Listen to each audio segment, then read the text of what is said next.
Kenji Kazama, a high school student who tries hard to look like a tough delinquent, ends up getting dragged into the strangest school club after encountering a group of eccentric girls who practically force him to join. Amid chaotic games and ridiculous conflicts, he struggles to maintain his pride while slowly becoming tied to the unique personalities of the female members who constantly throw his life into disorder. Without realizing it, the constant arguments, playful teasing, and unexpected moments gradually change the way Kenji sees friendship, care, and the meaning of belonging together. One day, Roka was handing out flyers in front of the school. The papers scattered everywhere after she was accidentally bumped by passing students. The flyers were recruitment forms for the game development club. While Roka was picking them up, Kenji suddenly came over to help her. He advised her to be more careful. Roka was about to thank him when Kenji's friends, Yokoshima and Hiroshi, approached. The three of them walked down the school corridor, surprising several students along the way. They were known as the Kazama Gang, consisting of Yokoshima, nicknamed Littlefoot, Hiroshi, known as Long Mountain, and Kenji as the gang's leader. Kenji complained to nearby students for forgetting his name. Yokoshima pointed out that their group had never actually caused trouble. Even though they looked like delinquents, they had never done anything truly bad. He even suggested that they disband the Kazama Gang and join a school club instead, but Kenji felt it was already too late for them to suddenly start living as ordinary students. Meanwhile, the game development club had received a notice of disbandment because it had not met the minimum membership requirements. Inside the clubroom, Roka, Shidose, Sakura, and Minami gathered to discuss the situation threatening their club's existence. Sakura wondered why their club was in danger of being shut down. Shidose explained that although they were registered as a cultural club, they had never submitted any creative projects. All they had done so far was play games. Without actually creating a game, the game development club would not be recognized as an official club, and Shidose had only just realized that problem. Roka also added that the club lacked enough registered members, and that day was their final chance to recruit new ones. Later that afternoon, the Kazama Gang walked together while jokingly discussing their plans to conquer the world. Hiroshi suggested forming a golf bag club, but Kenji immediately dismissed the idea as boring. Yokoshima believed cultural clubs probably had manga or games, so he proposed persuading one of them to share their collection. Not long after, they noticed smoke coming from a classroom. Kenji rushed inside, intending to help anyone who might be in danger. Roka was surprised to see him and wondered why he had entered so suddenly. Kenji asked what everyone was doing. Roka claimed the flames were only part of a dramatic demonstration. Hiroshi handed Kenji a fire extinguisher, and Kenji quickly sprayed it toward the fire effect. Everyone cheered when the flames disappeared. Roka seemed confused about why Kenji had taken the situation so seriously. Kenji questioned why there had been fire effects inside the clubroom in the first place. Fireworks were scattered across the floor, making the scene look suspicious. Suddenly, Yokoshima was startled by Minami's prank involving a small electric gadget, while Hiroshi was splashed with water by Sakura. It turned out Minami and Sakura had staged the act to keep outsiders from interfering with their activities. Roka then attempted to make Kenji forget what he had seen by continuing the club's imaginative roleplay involving elemental powers.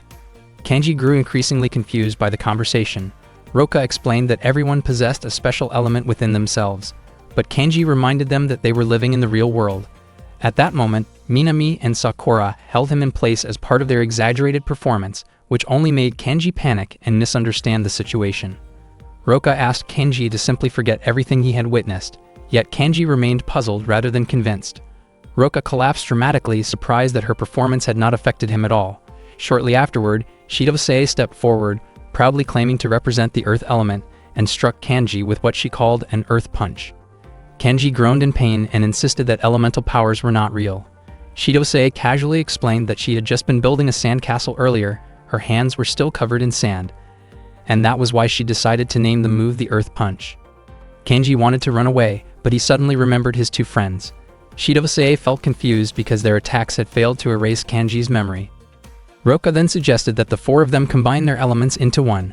Fearing for his safety, Kenji immediately took off. The four girls continued chasing him, while Kenji kept running to avoid them, nearly bumping into people along the way. Kenji sprinted all the way to the bicycle parking area. He could not understand the game development club at all, and to him, none of its members seemed remotely normal. Suddenly, Roka appeared and startled him. Instead of attacking, she thanked him for putting out the fire earlier and promised that she would never set off fireworks inside the clubroom again. Kenji was baffled and questioned why anyone would light fireworks indoors in the first place. Roka explained that she and her friends had planned to create a cool illusion to attract new members. Kenji still could not believe her actions had nearly caused a fire. Roka also thanked him for picking up a pamphlet for her that morning. Only then did Kenji realize that Roka was the girl recruiting students earlier for that unusual club. He promised not to tell anyone about the incident as long as Roka stopped following him. Roka admitted that she had actually been trying to invite him to join her club.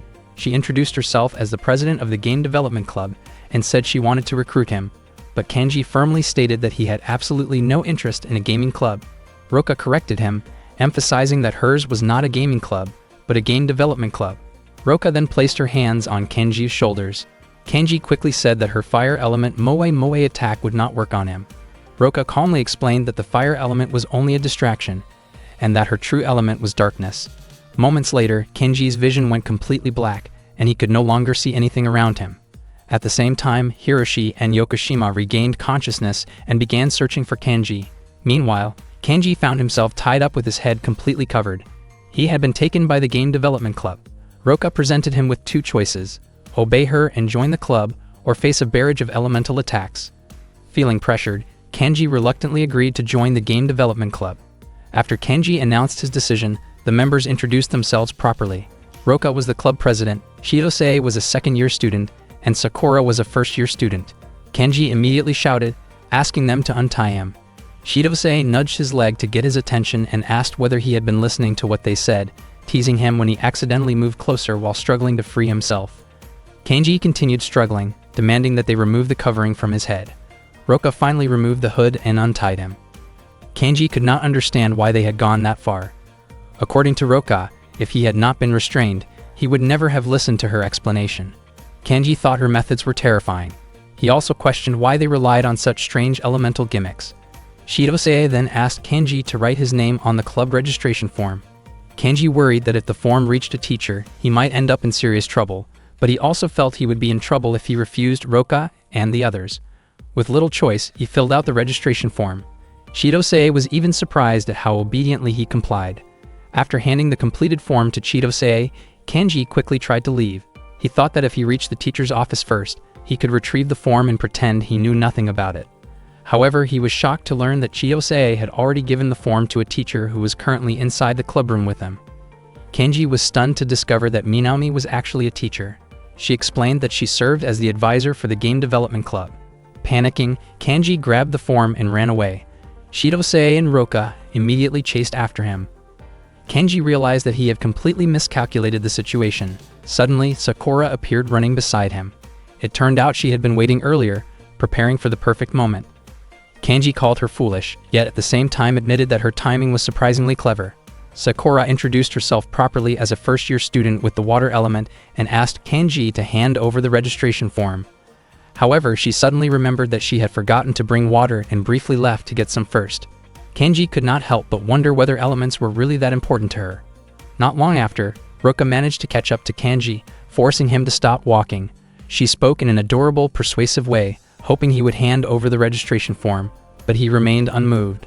Roka nearly lost her balance, yet she managed to steady herself. Suddenly, Kenji's vision went completely dark, as if he had been swallowed by shadows. Kenji told Roka to stop taking her strange obsession so seriously and thought he needed to leave quickly before her other clubmates arrived. Roka calmly explained that Chidose would not be coming because she was at the sandbox training to strengthen herself. Kenji could not understand why elemental themes mattered so much to them. Realizing that Roka was the only opponent in front of him, he pulled away the black cloth that she considered her territory. Unfortunately, he stepped the wrong way and nearly fell, but Roka quickly grabbed his leg and stopped him.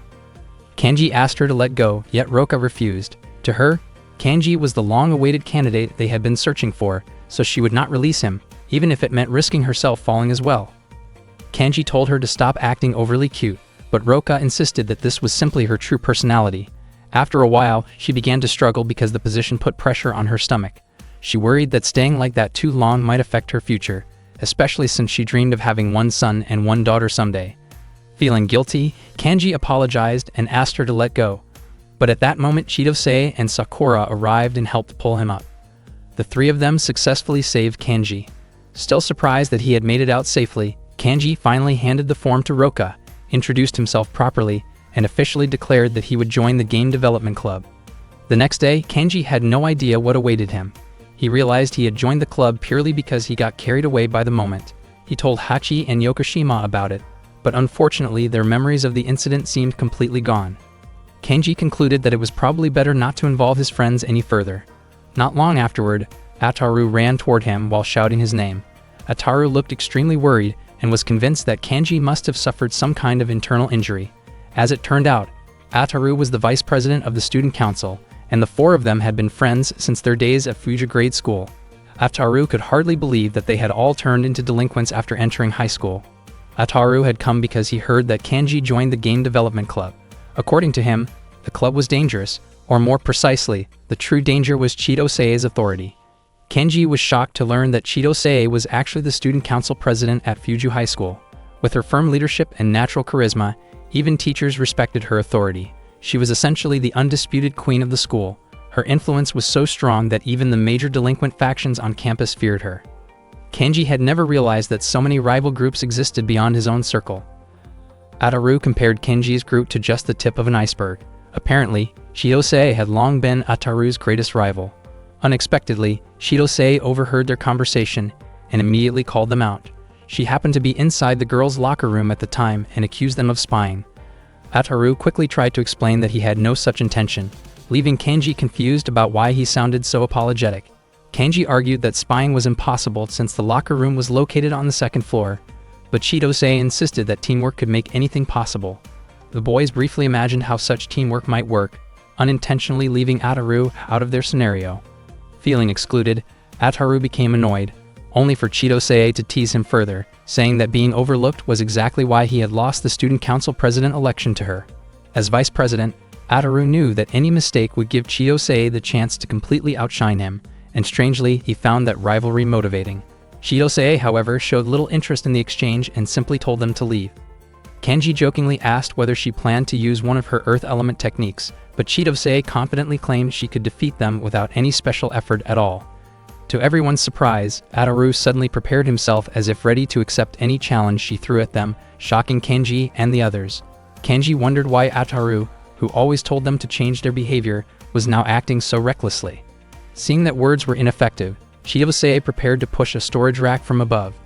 Kenji quickly moved out of the way, but Ataru remained standing still. He refused to run, believing that running would mean repeating all his past defeats. He also said that he was doing this to protect Kenji. Touched by his determination, Yokoshima and Hiroshi stepped forward to help Ataru face Chidosei. Meanwhile, Kenji felt strangely left behind. Ataru and Chidosei ended up struggling over control of the rack. Noticing Kenji hesitating, Ataru told him they could not do anything without him, and asked for his help so they could finally change. Yokoshima and Hiroshi admitted they could only hold the weight for about a minute. Hearing that, Kenji leaped forward and joined them, pushing the rack back together. With one final effort, Kenji kicked the rack back into the room. Kenji and Ataru felt relieved, believing they had finally defeated Chidosei. She acknowledged Kenji's ability, but in the end she still considered herself the winner, since their actions caused both Kenji and Ataru to be labeled as suspicious loiterers near the girls' locker room. As a result, the two of them were suspended from school. That afternoon, just before dismissal, Roka approached Kenji and informed him about the upcoming Game Development Club meeting schedule. Instead of responding enthusiastically, Kenji questioned why he even needed to attend. Roka then asked whether he truly had no interest in joining the club. Kenji felt bad refusing her, especially since he had already submitted his registration form. In the end, whether he liked it or not, Kenji accepted that he now had to take part in the Game Development Club's activities. Ataru and Kenji were being questioned by the vice principal in the student guidance office. Both of them tried to convince the vice principal that everything had been a misunderstanding. They insisted that it had only been a fight and that they would never do anything inappropriate. However, they could not deny the fact that they had entered the girls' changing room. At that moment, Roka peeked through the door and labeled them as shameless. Startled, Ataru and Kenji shouted at the same time. Suddenly, Kenji woke up and realized the entire situation had only been a dream. The suspension, however, was very real. Both he and Ataru were still officially suspended from high school. On the same day, a student named Takao visited Minami in the teacher's office to discuss the planned disbandment of the Game Development Club. Minami explained that the club would not be dissolved because it had successfully gained a new member. Meanwhile, the members of the Game Development Club gathered in their clubroom with Minami, feeling relieved that the club had been saved. Sakura mentioned that it was all thanks to Roka, who had managed to persuade Kenji to join. Sakura even forgot Kanji's name at one point, and Chitose jokingly referred to him using a teasing nickname related to his earlier misunderstanding. Roka then asked how long Kanji's suspension would last. Chitose guessed it would continue until next week, but Minami clarified that Kanji would be allowed to return as soon as the following day. Later that day, Kanji sat alone in a park, reflecting on his suspension after the incident involving the girls' changing room. He absent-mindedly petted a nearby cat, but the animal suddenly ran away in fear. When Kanji turned around, he saw 4 figures wearing cloaks standing behind him. Surprised, he asked who they were. The cloaked figures seemed unsure of how to respond at first, but soon they began chasing him. Kanji prepared himself to confront them, yet instead of attacking, the 4 figures joined hands and began circling him repeatedly. Their leader even became dizzy from spinning so much. Kanji grew confused, unable to understand what they were trying to accomplish. Feeling as if he was being mocked, he warned them to reveal their identities. 3 of them finally removed their disguises. They were Takao, Sakuragoka, and Tsutsumi. They explained that they were members of the original game development club, while Roka's group was actually a fake version of the club. Kanji was shocked by this revelation and began to understand why Roka and her friends had seemed somewhat suspicious to him. Tsutsumi urged Takao to quickly explain what Kanji needed to do. Takao then asked Kanji to immediately withdraw from the fake game development club. If he left, the club would lose enough members to be automatically disbanded. Kanji finally realized why Roka had been so determined to recruit him. He questioned Takao's request, and she explained that the fake club had been on the verge of dissolution until this sudden involvement complicated everything. Although Kanji had never truly intended to join the club, he wondered why he should follow Takao's demands. Kanji tried to walk away, but the group repeatedly blocked his path, which only irritated him further. Takao grew nervous, worried that Kanji might react aggressively, yet she admitted that she believed he would never hurt a girl. Kanji then looked at Sakuragoka and asked whether Sakuragoka was actually a girl. Sakuragoka confirmed that she was female, while Tsutsumi anxiously watched the situation unfold. Sakuragoka appeared to be a beautiful girl, though her appearance often caused confusion among others.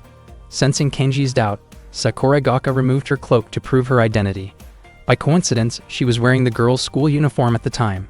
Tsutsumi was shocked, since Sakuragoka had previously refused her suggestion to wear that uniform. She felt annoyed that Sakuragoka revealed that side of herself to Kanji instead of to her. After seeing the proof, Kanji finally accepted that Sakuragoka was a girl, and Sakuragoka immediately relaxed in relief. Kanji felt confused. He had not done anything yet, but the 3 of them already looked completely worn out. He wanted to leave as soon as possible, only to realize there was still one more person he had to face. The cloaked figure standing before him was tall and broad, and Kanji was certain the person beneath the cloak was a man. Tsutsumi worried about her friend, explaining that the tall figure was named Yamada. Even though Yamada looked intimidating, he was actually shy and soft-spoken. Yamada removed the cloak and claimed to be a woman, but Kanji reacted impulsively and struck him. Takao was shocked that Kanji had hurt a member of her club, and she felt responsible for standing up for her friends. Kanji suggested that Takao should simply drop the idea of fighting, and Tsutsumi surprisingly agreed with him. Takao admitted that she might lose in terms of strength, technique, and speed, but she believed she could still defeat Kanji through intelligence. Takao then considered using official authority to settle the matter, wondering whether people would believe her version of events or Kanji's honesty. Sakuragoka was convinced that between a supposed troublemaker and a competent club president, people would naturally trust Takao. Tsutsumi joked that if Kanji were more interested in chests instead of feet, Takao might even try to charm him. Takao did not understand what her friends were talking about, while Kanji was baffled by the rumor that he had a foot obsession. Apparently, they had heard it from Minami. Kanji could hardly believe that a teacher like Minami had described him that way. Blushing, Tsutsumi teasingly asked whether Kanji also liked thighs and ankles, continuing her playful remarks in a way that embarrassed him. Annoyed, Kanji firmly stated that he simply liked girls with confidence and presence. Tsutsumi continued teasing him, asking whether he planned to get too close to Takao. Takao immediately told Kanji to keep his distance. Not long after that, a police car arrived. Kanji assumed Takao had actually called the police, but she quickly denied it. The officers approached them and explained that they had received a report claiming civilians were attacked by a group dressed in black. The police suspected Yamada. With little choice, everyone admitted that a fight had occurred earlier and claimed the real troublemakers had already run away. They all insisted they were not involved. After hearing the statements, the police ended up taking Yamada into custody. Takao and the others believed the incident must have been caused by the fake game development club and became determined to settle things with them later. The next day, Chidose and her friends were acting out a dramatic scene, pretending that Chidose had defeated everyone. In the final moment, she launched an attack toward Roka, who acted as though she had run out of strength and was blown back by Chidose's overwhelming power. Roka noticed Kanji standing nearby and silently hoped he would defeat Chidose so she could finally rest. Kanji tried to close the door, but Roka stopped him. Kanji could not understand why they were performing such a ridiculous skit, especially since their acting was far from convincing. Chidose complained that Kanji had interrupted a very exciting scene. She explained that they were playing a hero game in which a hero attempted to stop the Demon King's special compression ritual. Kanji admitted he had no idea what she was talking about. Roka even invited him to play the role of Hero A, but Kanji loudly refused, saying he had no intention of joining a play that did not even have a script for him.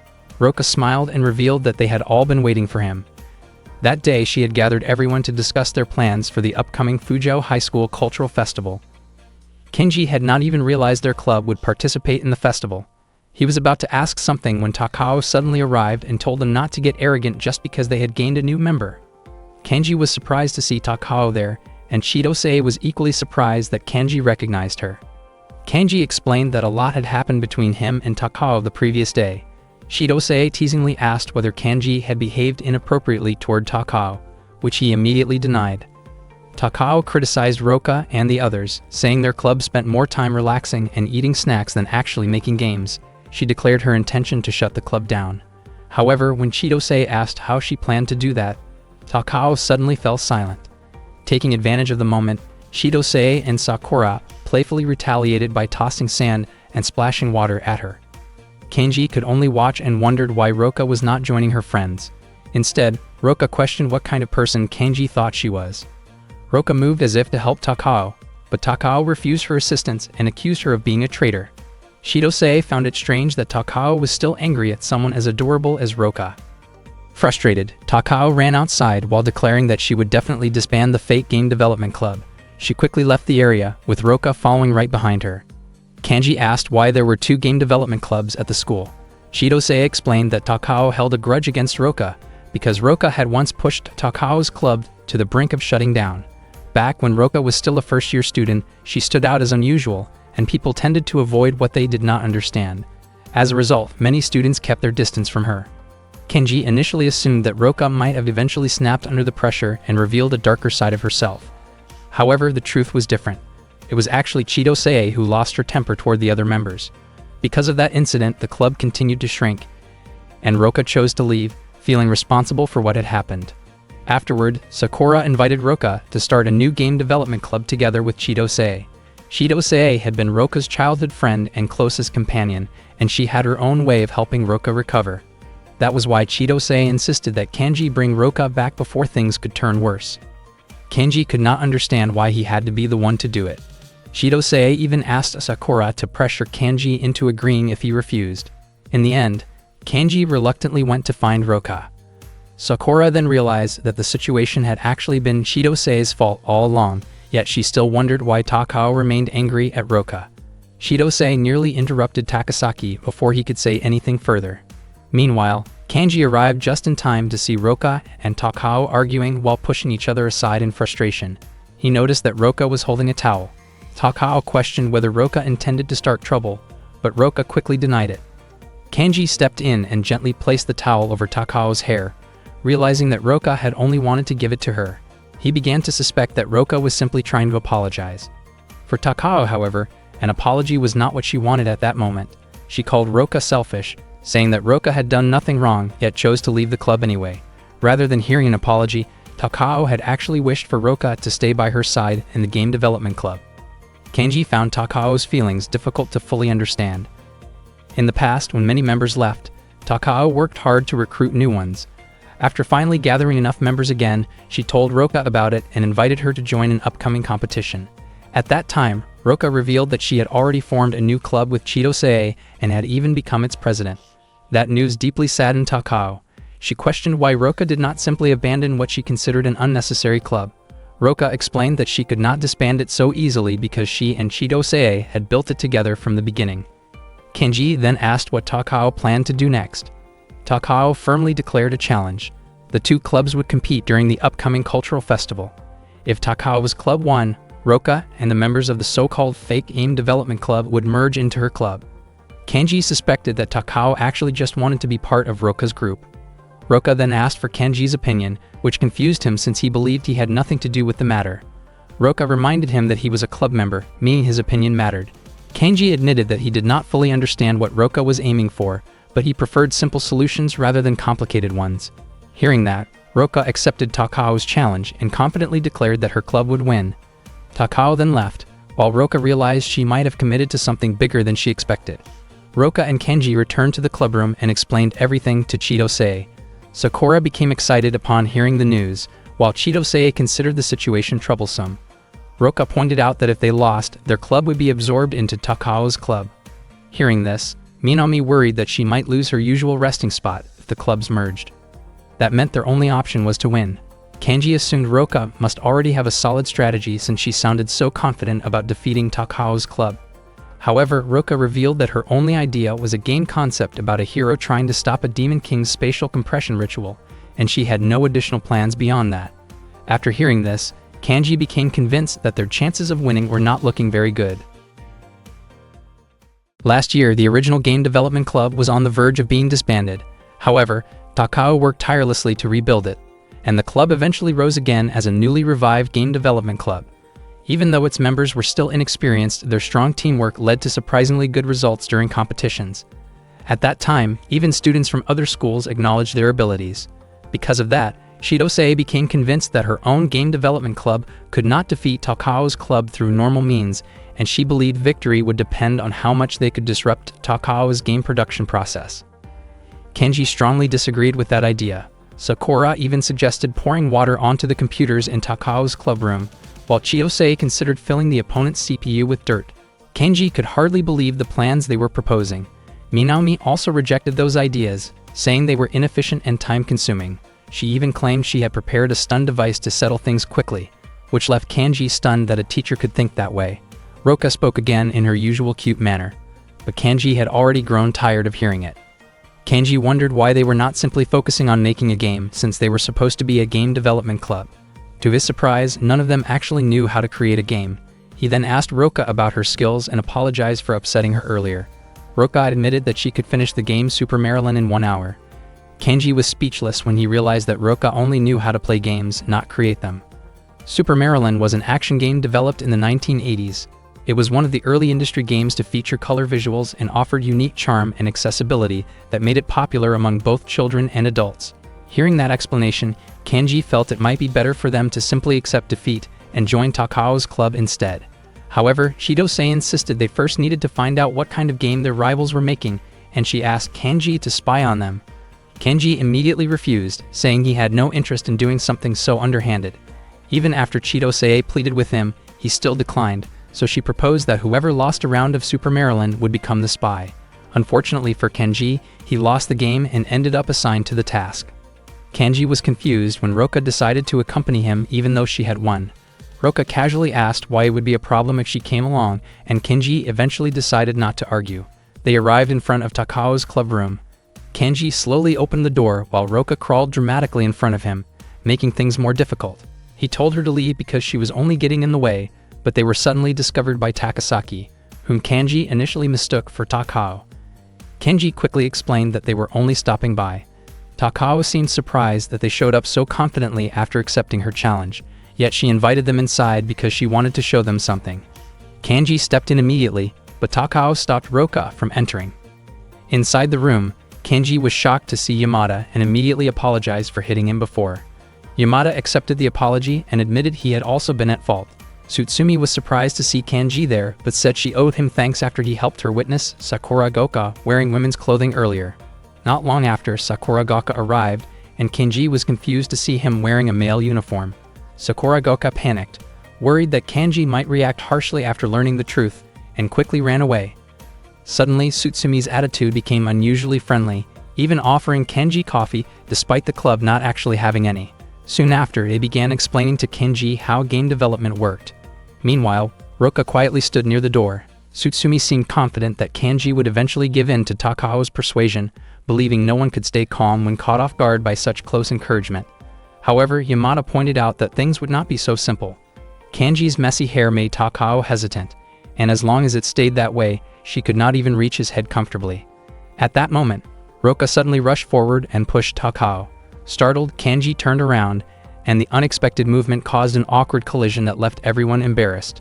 Takao's face turned bright red, and she reflexively scolded Kanji before quickly asking Roka to leave the room. Not long after, Takao apologized and admitted that the incident was not Kanji's fault. Takao then expressed her hope that Kanji would join her club. In her opinion, competing felt pointless when the outcome already seemed obvious. She also believed that if Kanji joined her team, Roka and the others would stop dragging him into strange situations. Although Takao's reasoning made sense, Kanji remembered Chidosei's words about wanting to help her friends in her own way, especially since she and Roka had worked hard to establish their club together. Kanji ultimately decided that settling things through a fair duel would be more interesting. Takao looked irritated and declared that her club would attract far more visitors than Roka's club. After leaving Takao's clubroom, Kanji realized he had acted far cooler than he actually felt, even though he still had no idea what he was going to do next. Outside, he noticed Roka sitting alone in deep thought. He approached her and invited her to return with him, reminding her that their duel was waiting. When Kanji arrived at the clubroom, he saw Chidosei and the others completely absorbed in playing a game. Roka explained that she had created the game together with Chidosei and had given it a dramatic science fiction title. The story took place during an era of space exploration, when humans interacted with aliens and interplanetary trade had become common. However, there was one type of publication that humans were not allowed to obtain because it carried an extremely high age restriction according to alien standards. Even so, humans remained curious about it. This situation led to the emergence of a secret delivery service that smuggled the restricted items across space, ignoring intergalactic customs and traditions. In the game, players took on the role of couriers tasked with delivering prohibited goods to their destinations while avoiding obstacles. The concept combined a science fiction setting with comedic parody elements. Roka confidently believed that her revolutionary idea would attract players from all over the world. Kanji, however, found it hard to believe that such a grand concept came from what was essentially just a board game. Despite that, Roka remained extremely proud of her creation. From Kanji's perspective, the game's story felt inappropriate for a school festival. Chidosei then asked whether Kanji and Roka had succeeded in causing trouble for Takao's club. Kanji was surprised to learn that this had been Chidosei's intention all along. According to her, their club would never win through honest competition alone, so she had considered using her authority if necessary. Kanji firmly opposed the idea. At that moment, Sakuragaoka rushed into the clubroom, slightly out of breath after changing into a girl's uniform, so Kanji would not grow suspicious of her identity. A few days later, the cultural festival at Fuju High School finally began.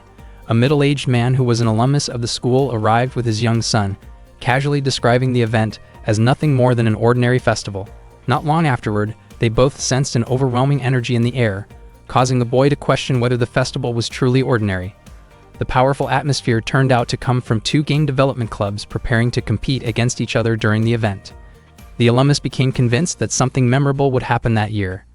The two game design clubs faced one another.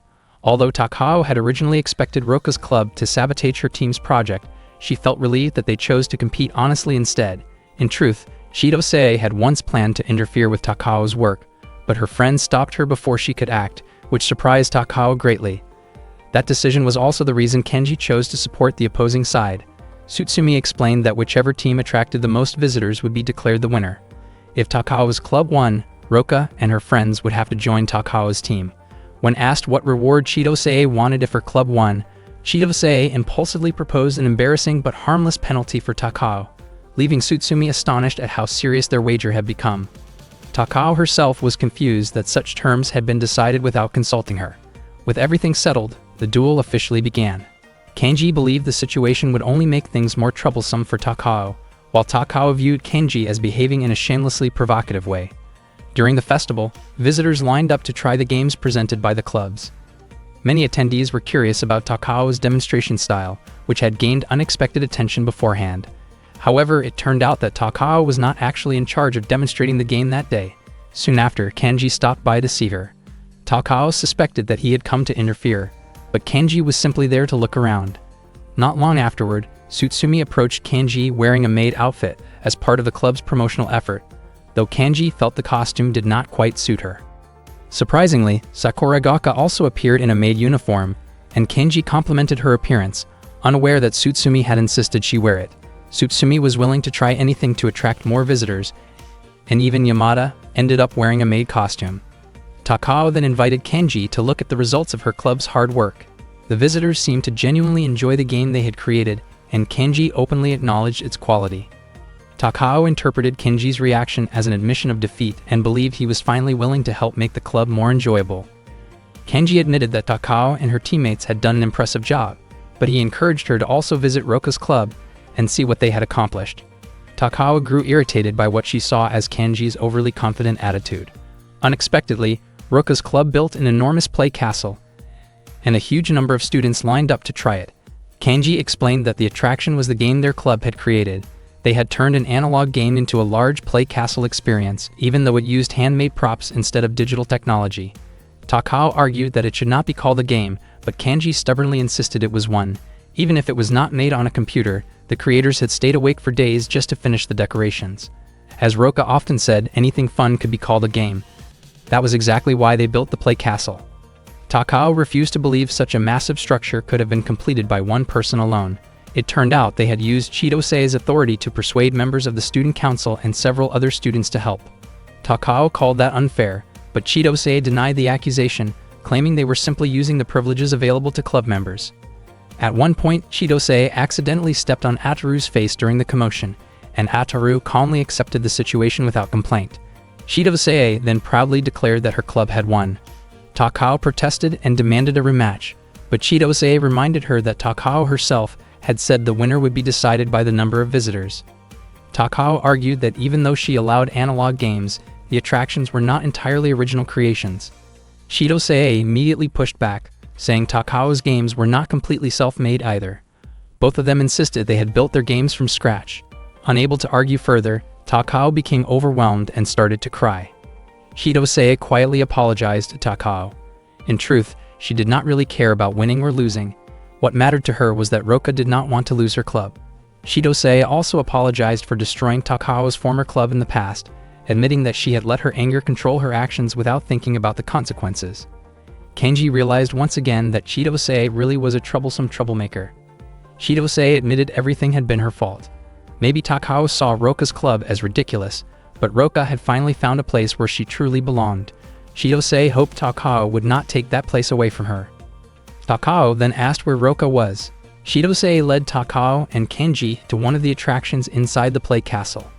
There, a middle-aged alumnus of Fuju High School was performing alongside his young son. They were acting out a dramatic father and son showdown as part of a role-playing game. Roka stopped the scene briefly to praise their performance. She was clearly thrilled and happily announced that 4 people had already participated in the theater-style game attraction. Seeing how much fun everyone was having, Takao admitted that the game was genuinely enjoyable. Watching Roka laugh and enjoy herself, Takao finally accepted her club's defeat. In her opinion, Roka's club was simply too unpredictable to deal with. Before Takao left, Roka explained that she could not join Takao's club because she was already the club president. However, she sincerely wanted to become friends with Takao and would gladly welcome her if Takao ever wanted to visit or collaborate with the club. Hearing that, Takao lightly tapped Roka on the head and smiled at her. After the festival ended, Sakura handed Kenji a bottle of water. She admitted she had not expected him to be such a kind person, considering his delinquent reputation. When the campfire event was about to begin, Kenji chose to sit alone on the rooftop instead. Roka came to find him and asked why he was not joining the campfire dance.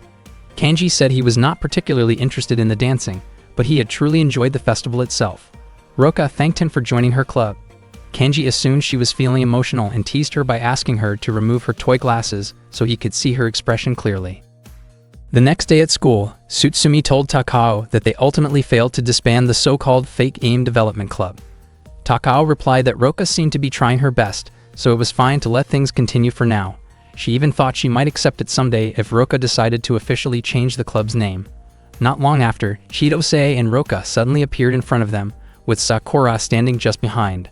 Roka apologized for causing trouble earlier, but Chidosei immediately reminded Takao about the agreed punishment. Takao was confused since Chidosei had already apologized, but Chidosei insisted that rules were still rules and the consequence had to be carried out. Chidosei eagerly prepared to carry out the playful penalty, which made Takao panic. Frightened, Takao shouted as loudly as she could, begging them to cancel the punishment altogether. One day at school, Takao noticed the victory board displayed in front of Roka's clubroom. She felt tempted to mess with it and tried jumping up to reach it. Unexpectedly, Kanji opened the door at that exact moment, startling her. Reflexively, Takao lashed out with her signature claw technique, leaving Kanji in pain. The move was described as a secret technique passed down within the Takao family, supposedly converting momentum into a powerful single strike. According to the exaggerated explanation surrounding it, only members of her family with a certain natural physique could master the technique. The idea sounded ridiculous, and Takao immediately scolded Chiyose for saying something so absurd.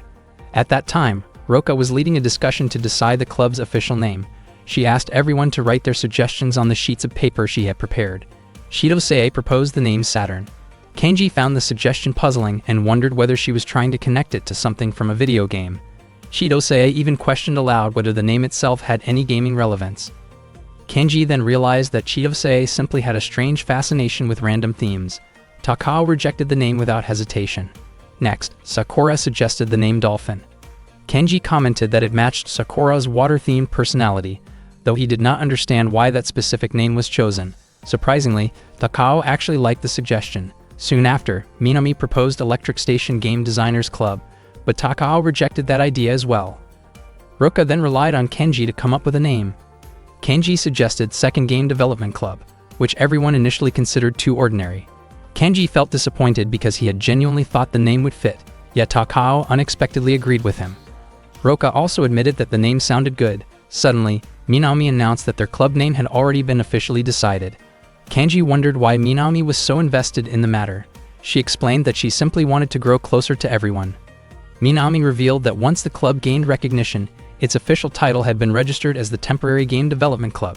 Hearing this, Takao laughed and teased the awkward name, which irritated Chiyose. Roka then asked Kanji whether he was truly okay with such a name. Kanji replied that the name suited Roka and the others perfectly. Chiyose and Roka became annoyed, feeling as if Kanji was implying their games were low quality. Kanji denied saying that outright, although he admitted the thought had briefly crossed his mind. Not long after, Takao apologized for laughing at both Roka and Kanji before leaving the room. Kanji felt that Takao had not meant any harm, so it should not be a big issue. Roka, however, looked irritated and stared sharply at him before poking him in annoyance. Later that afternoon, Kanji walked home from school with Yokoshima and Hiroshi. Yokoshima asked why Kanji was not spending time with the Game Development Club that day. Kanji explained that he did not need to attend every single day. Hiroshi commented that Kanji seemed to be having a lot more fun lately. Before long, they noticed a group of delinquent students blocking the sidewalk. Kanji told them to move aside so others could pass. Suddenly, Ataru appeared and explained that the group was known as the Orchestra of 14 Evils, a music-themed gang feared by other groups at Fuju High School. Kanji wondered if they were a gang that used instruments as weapons, but Ataru clarified that they were simply troublemakers who spent their time in arcades, often causing problems for students from other schools. Their leader, Odawara, asked Kanji what issue he had with their group. Mayokaku recognized Kanji and mocked him as part of a countryside gang. Kanji replied that the Orchestra of 14 Evils clearly knew nothing about his group. Tension quickly escalated, and a fight broke out. Meanwhile, back at the clubroom, Roka was enthusiastically explaining a chaotic space adventure game concept filled with over-the-top collectible items, designed for 4 players. She and the others invited Takao to try the game, but Takao refused, confused about why she had been tied to a chair in the first place. Shortly afterward, Ataru arrived with urgent news that Kanji had been beaten up and captured by the Orchestra of 14 Evils. Chiyose asked whether Ataru had run away on his own. He admitted that he had intentionally left to inform them because he had no intention of getting involved in a street fight himself. Takao insisted that they needed to rescue Kanji immediately, but Roka argued that intervening might hurt Kanji's pride as a delinquent. Frustrated, Takao pushed Roka and told her to stop pretending nothing was wrong, reminding her that she was the club president and should handle situations like this responsibly. Chiyose added that Kanji was a guy who should be able to deal with his own problems. Takao then asked what Roka planned to do next, only for Roka to suddenly say she needed to go to the restroom because the earlier collision had made her uncomfortable. Annoyed, Takao urged her to hurry. Roka asked Chiyose and Sakura to accompany her, and the 3 of them even said goodbye politely before leaving. Only then did Takao realize they had completely abandoned her. She asked Ataru to untie her, but he simply smiled without helping. At that moment, Kanji finally regained consciousness. As soon as he woke up, he realized his body was tightly tied up and he was inside an abandoned house. Odawara explained that he had awarded Kanji 3 points for daring to challenge the orchestra gang of 14 delinquents. Kanji had never expected that outcome because he originally thought the gang was nothing more than a joke, yet they turned out to be surprisingly capable. He tried to free himself, but the ropes were tied far too tightly. Odawara proudly explained that he and his gang members trained their fingers and hands every day so they could master rhythm games with incredible skill. He believed that one day their gang would dominate Fuju High School. One of the members, Takasaki, announced that he had found something interesting inside Kanji's bag. Kanji quickly told them not to open it, although he then realized there was probably nothing important inside anyway. To everyone's surprise, they discovered a strange board game themed around a fictional sci-fi magazine intended for mature audiences. Kanji himself was shocked, never imagining that Roka had slipped the game into his bag. Meanwhile, Odawara and the others became completely absorbed in wanting to try the board game. Kanji then noticed that Yokoshima and Hiroshi were also being held captive alongside him. Frustrated, Kanji struggled again to break free, but the ropes were incredibly strong, even though it felt like they had a chance to escape. Yokoshima commented that everything happening was because of Kanji's game. Kanji immediately denied ownership, insisting that it actually belonged to Roka. At that moment, Odawara and the others began arguing over who would get to play first. As the gang leader, Odawara believed he should go first, but Takasaki disagreed, saying that a true leader should sometimes give priority to his subordinates. Odawara then pointed out that the game was designed for 4 players, meaning they needed to form groups of 4. Everyone agreed. Odawara carefully calculated that there were 9 of them present, which meant only 2 teams could be formed, and 1 person would inevitably be left out. However, before he could organize anything, the others quickly formed teams on their own, leaving Odawara excluded. He quietly sat in the corner, reflecting on the situation. Kanji could not understand how someone like him had become the gang's leader. The 2 teams prepared to compete with what Takasaki described as a battle of determination. According to him, the team that showed the strongest passion for playing would be considered the winner. As a wager, Takasaki offered a rare photo of Funabori, the winner of that year's Best Partner Candidate contest at the school festival. The photo was said to be extremely rare. Matsubiza admitted that Takasaki's determination seemed strong, but he refused to lose. If Takasaki was wagering the legendary Funabori, then Matsubiza would counter with a rare photo of Takao falling onto a gym mat. Kanji was surprised to learn just how famous Takao apparently was. The others immediately accepted the wager, treating the photo like a priceless treasure. Yokoshima then asked what Kanji was thinking about. Kanji simply assumed that Roka would probably be delighted if she saw everyone fighting over her game. Meanwhile, Odawara realized that if things continued this way, he would remain stuck in the corner until everyone else finished playing.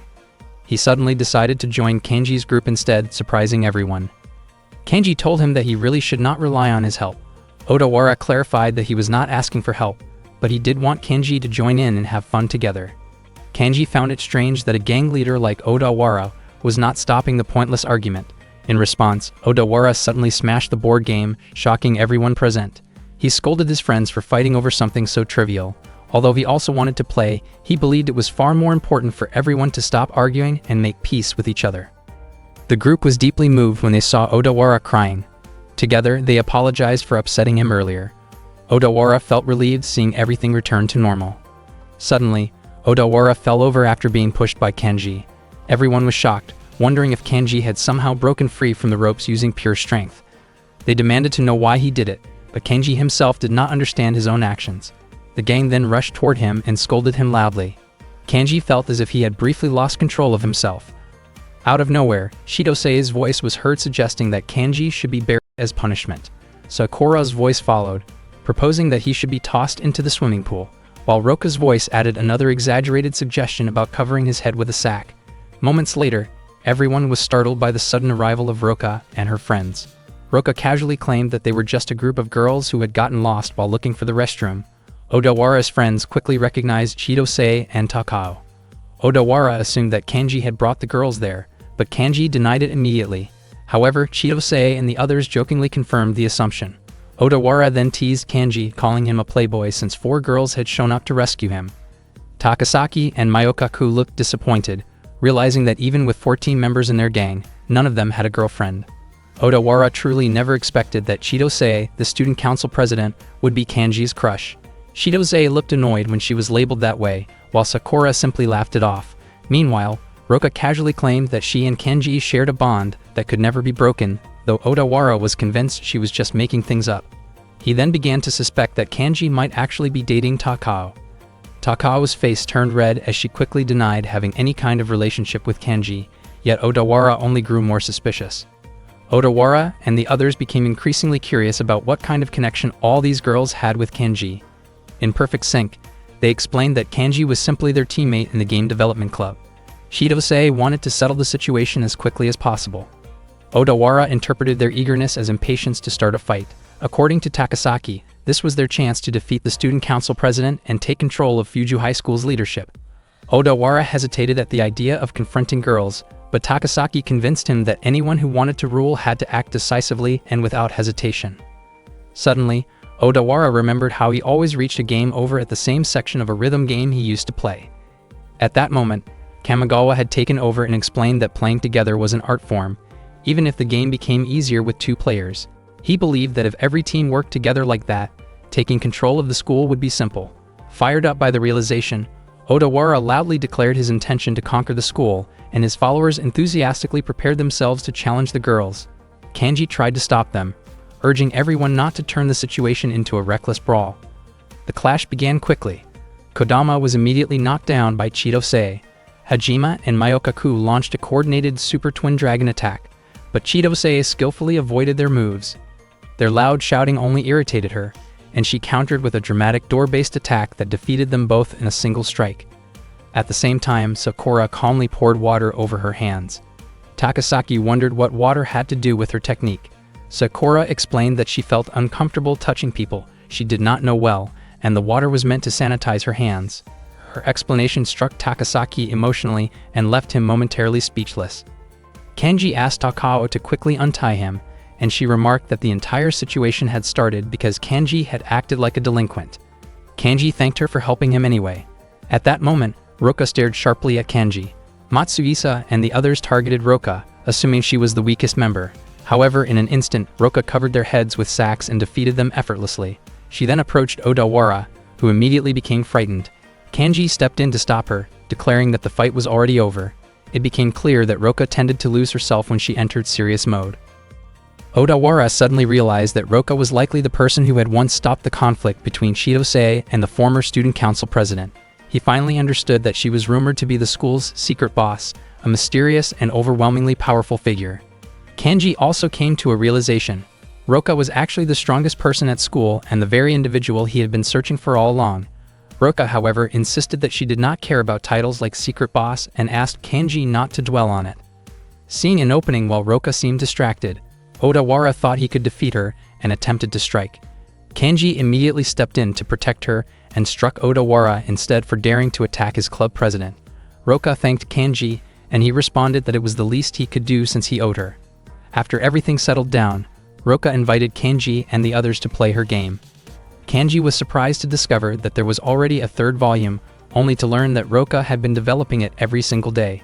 Roka wondered why Kenji seemed so irritated by that fact.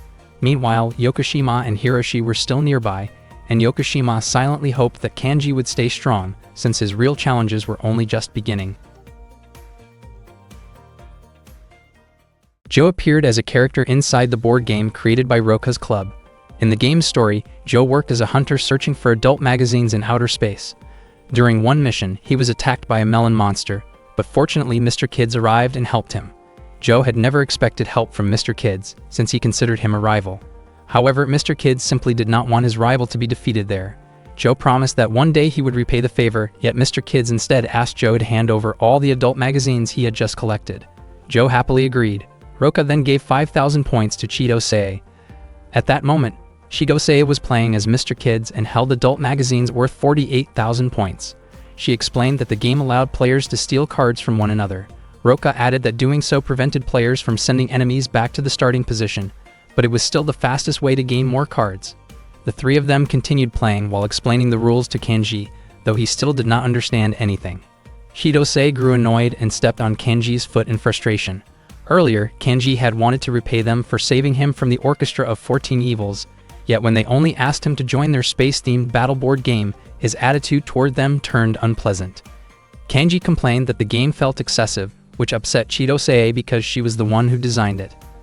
Takao wondered why Roka's club room was so noisy and asked everyone to calm down. Kanji was surprised to see her there. Takao explained that her own club did not have a meeting that day, so she decided to supervise Roka's club to make sure it behaved like a proper school club. Chidose confidently assumed that Takao probably did not have many friends since her club consisted only of underclassmen. Roka concluded that Takao actually wanted to play with them, though Takao immediately denied any interest. Suddenly, Roka asked Kanji to persuade Takao to join their game. Kanji was confused about why he had to be the one to do it. Then Kanji realized something. The Space Battle board game was originally designed for only 4 players.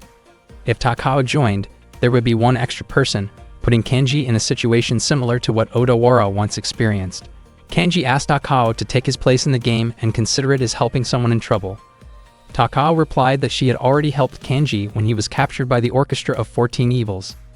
Kanji insisted that this was different and said that if she helped him again, he would truly owe her and would even agree to do anything she asked. Surprisingly, Takao accepted, though she warned that her request later would be demanding. Roka celebrated Kanji's success and said they could now play together as 5 players. Kanji was shocked and pointed out that the game was supposed to be limited to 4 people. Roka casually explained that she was always updating and developing the game. When Kanji looked toward Takao, she stated that she had no intention of canceling their agreement. Kanji felt frustrated and declared that he would see things through properly as a man of his word. Chidose found that statement strange since Kanji had been the one pushing so hard earlier. Roka told everyone to quickly choose their characters. Only 2 characters remained, Gandhi the monk and Prevender, a comedic troublemaker character. Chidose was surprised that their new characters were not popular, especially since alien characters were quite rare. Roka then added the character Joe into the selection pool, and the 3 of them decided to play rock, paper, scissors to determine who would get which character. Chidose wondered why Roka did not simply keep Joe, since she was closely associated with that character, but Roka said she was just happy to play her own game together with others. Chidose and Sakura felt touched by Roka's kindness. Kanji, meanwhile, questioned why they did not just assign the characters directly instead of competing for them. The game of rock, paper, scissors began. Roka lost the first round but declared they would play best out of 3. She claimed she had already gone easy on them and asked everyone to follow her instructions. Kanji and Takao were both determined not to lose to Roka. Takao won the second round and felt confident she could secure Gandhi. She briefly wondered whether she might end up with Joe instead, but Roka clearly had no intention of losing to Kanji. Kanji believed he would win the next round, especially since Roka had consistently chosen rock before. Unexpectedly, during the following round, Roka raised her thumb instead. Kanji was confused about what that gesture meant. Roka explained that it signaled a timeout, a rule officially listed by the Game Development Club, allowing her to pause the game for 2 minutes. Kanji asked what they were supposed to do during a timeout. Chidose explained that a timeout at a moment like that could be terrifying because, within 2 minutes, Roka could easily weaken her opponent's confidence and determination. Takao began to feel that the situation had drifted far away from a simple game of rock, paper, scissors. Roka immediately launched her level 1 intimidation attack, known as the Intimidating Goose. Without hesitation, she jabbed at Kanji's face with her hand, then repeatedly poked Takao's chest in an attempt to shake her confidence, even though it clearly did nothing to change Takao's composure. About 2 minutes later, they returned to playing rock, paper, scissors. Unexpectedly, both Kanji and Takao called for a timeout. Roka became convinced that whatever came next would put her at a disadvantage against the 2 of them. Instead of continuing the game, Takao used the break to ask several personal questions, while Kanji took the opportunity to remind Takao about a favor she supposedly owed him. The conversation quickly turned into another argument, forcing Roka to step in and calm them down. Kanji suggested that the problem might be resolved if Roka simply gave up. Roka was shocked to realize that her authority as club president seemed to carry very little weight. Takao even clarified that Roka was only the game leader of the temporary game development club. Determined to end things, Roka decided she would finish the game in the next round. They started another round of rock, paper, scissors, and Roka suddenly raised her thumb and pinky finger together. Kanji had no idea what the gesture meant. Roka explained that the signal meant the game was postponed until the next meeting. Since it was already getting dark, she also announced that the club activities would end for the day. She quickly grabbed her bag and headed out of the clubroom. Before leaving, she asked Chidose to add a new character type, specifically a human-type character, before their next meeting. Kanji complained that Roka was playing unfairly. The next day during lunch break, Kanji overheard his classmates talking about the Kazama gang defeating the 14 Evils Orchestra. He assumed the gang's reputation had improved after the incident, but then he suddenly heard someone say that the Kazama gang had become errand runners for the student council president. Kanji immediately scolded them and was about to explain the truth about Chidose when Roka and Chidose suddenly appeared and invited him to have lunch together. It turned out Kanji's classmates already knew about the student council president and even about Roka being the so-called secret boss. Kanji was surprised to see that Roka had apparently intimidated them earlier using her goose technique. Confused, he asked why they had come to his classroom. Roka assumed Kanji would have trouble using chopsticks because his left hand had been injured during a previous fight. At that moment, Takao looked visibly irritated. Kanji clarified that he was not left-handed, so he could still eat normally using his right hand. Roka and Chidose then sat at Kanji's desk before briefly leaving to pick up their lunches. Roka was surprised to discover that Kanji had brought a homemade lunch even though he had a reputation as a delinquent.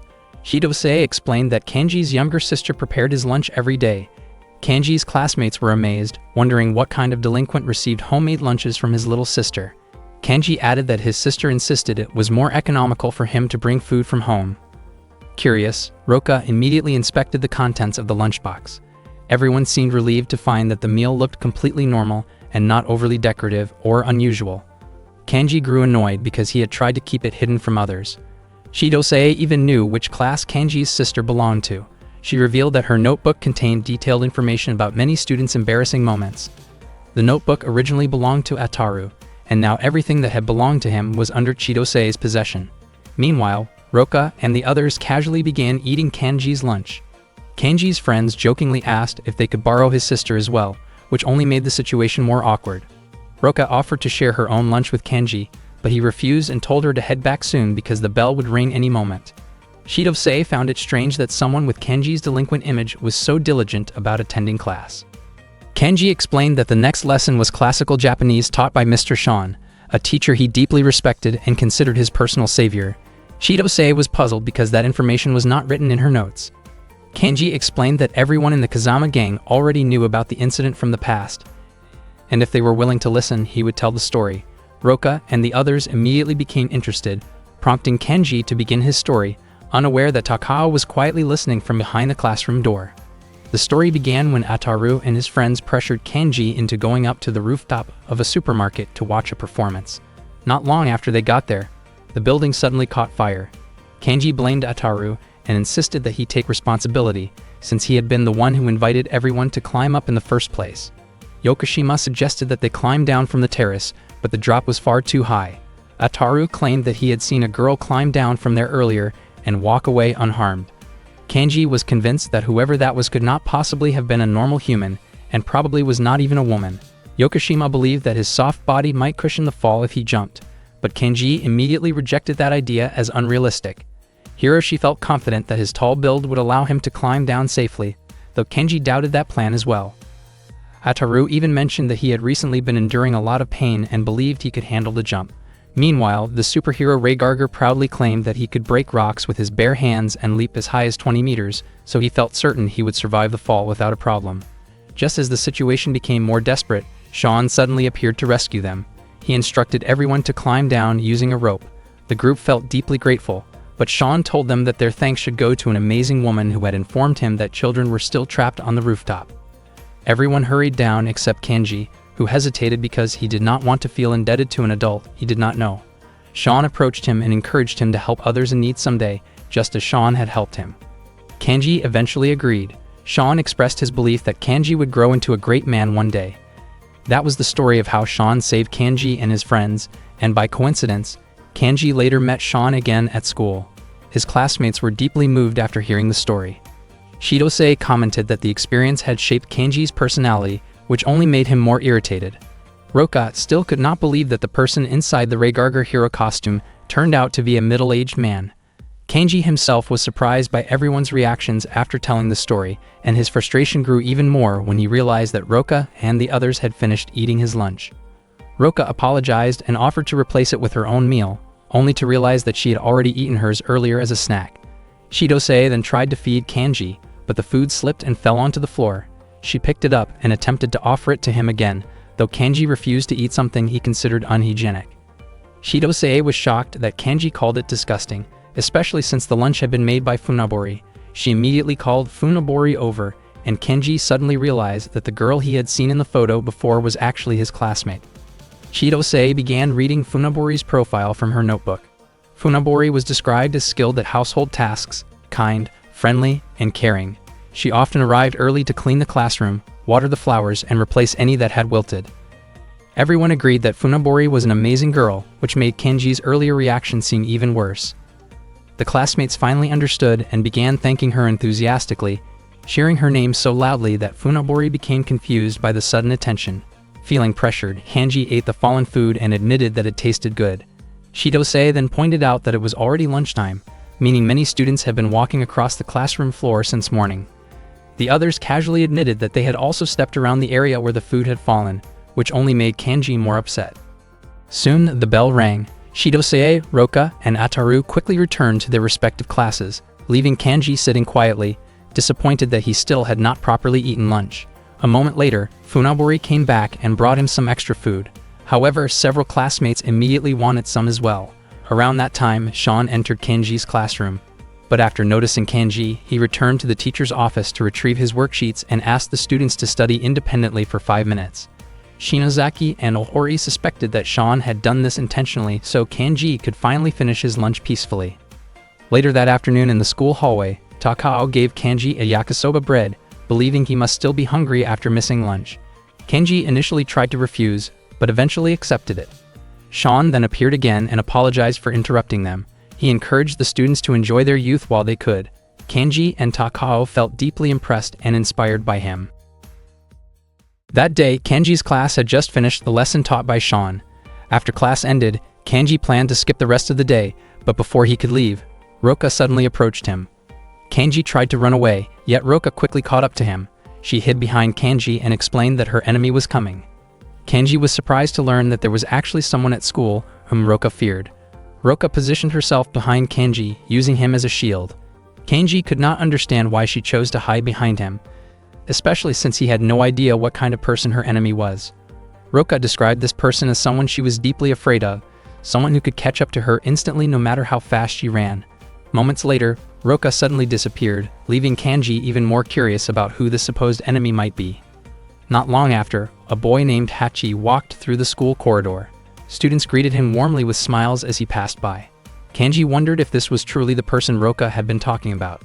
As Hachi walked past Kanji, he mentioned that he could sense Roka's presence nearby. Hachi then approached Kanji and asked Roka to come out of hiding. Unfortunately for him, by the time he got close, Roka had already run away again. Hachi explained to Kanji that chasing Roka was his responsibility. Suddenly, Roka came rushing back and bumped into them, insisting that Kanji should be the one chasing her instead. Hachi tried to persuade Roka to come with him, but she insisted that she wanted the freedom to do whatever she liked. Hachi laughed at her innocent attitude, finding it charming. He attempted to catch her, while Roka tried her best to avoid him. At that moment, Funabori suddenly appeared and startled Kanji. She had approached them after accidentally overhearing their conversation. Kanji asked whether she knew Hachi, and Funabori explained that Hachi was something of a celebrity at their school. He was the successor of the Shoe Group, a large company involved in many industries. His personality, appearance, and family background made him extremely popular among the girls. Hachi had been absent from school for a while because he was gaining work experience at his father's company, and according to Funabori, he was completely captivated by Roka. Kanji wondered if someone like Hachi was Funabori's type, but she quickly denied it. She then added that Hachi was also temporarily a member of the game development club. Kanji was shocked to learn that Hachi belonged to the same club as him. Hachi introduced himself to Kanji and asked how long Kanji had known Roka. Kanji explained that he had only known her for about 2 months, while Hachi had known her since their first year of high school. Hachi then recalled the story of how he first met Roka. After the school entrance ceremony, Hachi had been walking around carrying gifts he received from several girls. At that time, he noticed Roka holding a handmade bag. Seeing her cheerful expression, he approached her and admired the bag, assuming it was meant for sports clothes. He was impressed that she had made it herself. However, Roka explained that she did not actually plan to use it. Hearing that, Hachi asked if he could have the bag and use it as a lunch bag, believing that handmade items would make their creators happy when someone appreciated and used them. Roka became annoyed and immediately pulled the bag over Kenji's head instead. Ever since that moment, Hachi had become completely fascinated with her. Kenji realized that Hachi's personality was somewhat similar to Ataru's. Surprisingly, Hachi still carried that same bag with him, even though its shape was now completely worn out. Haki declared that he would not lose to Kenji when it came to winning Roka's attention. Roka mentioned that she had done the same thing to Kenji before, which shocked Haki and led him to excitedly conclude that the three of them were involved in a love triangle. Kenji could hardly understand how the situation had turned into something like that, while Hachi seemed overly thrilled by the idea. Meanwhile, Roka clearly tried to keep her distance from him. Kenji separated the two of them, causing Roka to nearly lose her balance. Hachi quickly moved to catch her, but Roka accidentally stepped on him instead, causing her to bump lightly into the wall. Kenji apologized, realizing he might have pushed her a bit too hard. Annoyed, Roka once again pulled the bag over Kenji's head, marking the second time she had treated him that way. Unexpectedly, Hachi became extremely eager to wear the bag himself. With intense enthusiasm, he approached Kenji and snatched it away. Funaburi could only watch in confusion, while Kenji shouted for Hachi to stop what he was doing. That afternoon, inside the temporary game development club room, Roka and Haki were pushing a bookshelf back and forth, while Sakura watched them with obvious excitement. Kenji had no idea what they were doing, so he asked Chidose, but she answered casually without giving a clear explanation. It turned out they were competing to see who was stronger by pushing the bookshelf with sheer force. Minami, whose nap had been interrupted by the noise, looked annoyed. Not long after, Roka managed to knock Haki back, and Chidose immediately recorded Roka's victory over Hachi, with an exaggerated score of 82-0. Afterward, everyone gathered and sat together again. Only one seat remained, so Kenji decided it would be better for him to leave. Suddenly, Hachi called him back and asked him to take the empty seat. Kenji wondered where Hachi would sit, only to learn that Hachi had always squeezed himself between the bookshelves ever since he joined the club. Chidose found it strange how close Kenji and Hachi seemed and asked whether they already knew each other. Hachi claimed that he and Kenji were so close that they even shared Roka's bag together. Kenji became irritated by Hachi's misunderstanding. Chidose reacted with visible disgust at their supposed closeness. Haki then challenged Kenji to a game duel.